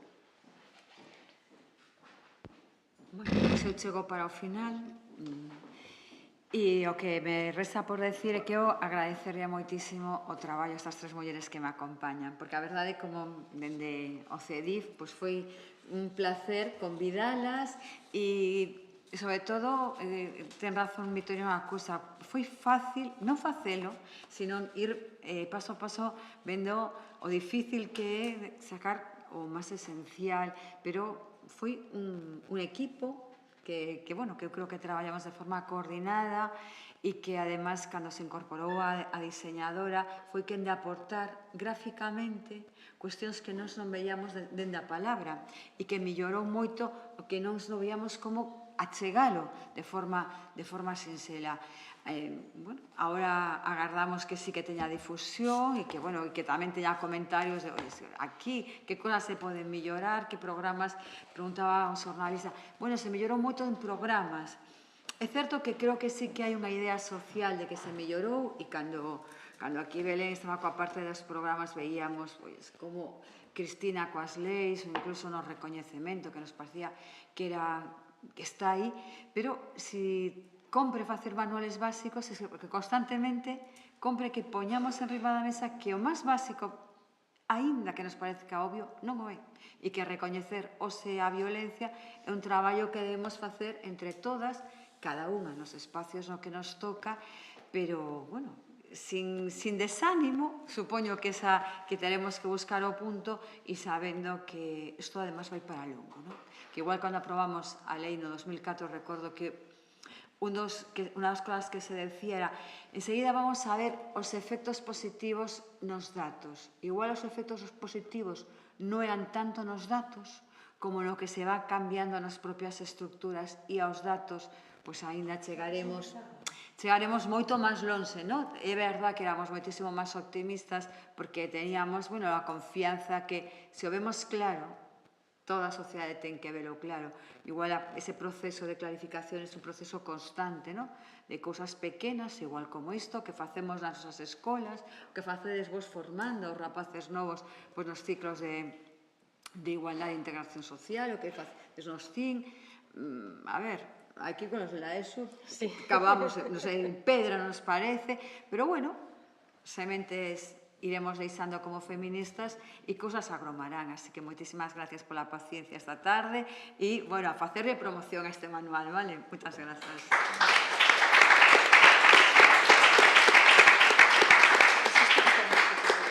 Sí, insisto, está en digital. Hai que mandalo por todos os grupos de WhatsApp, por todos os sitios. Venga, difusión no manual.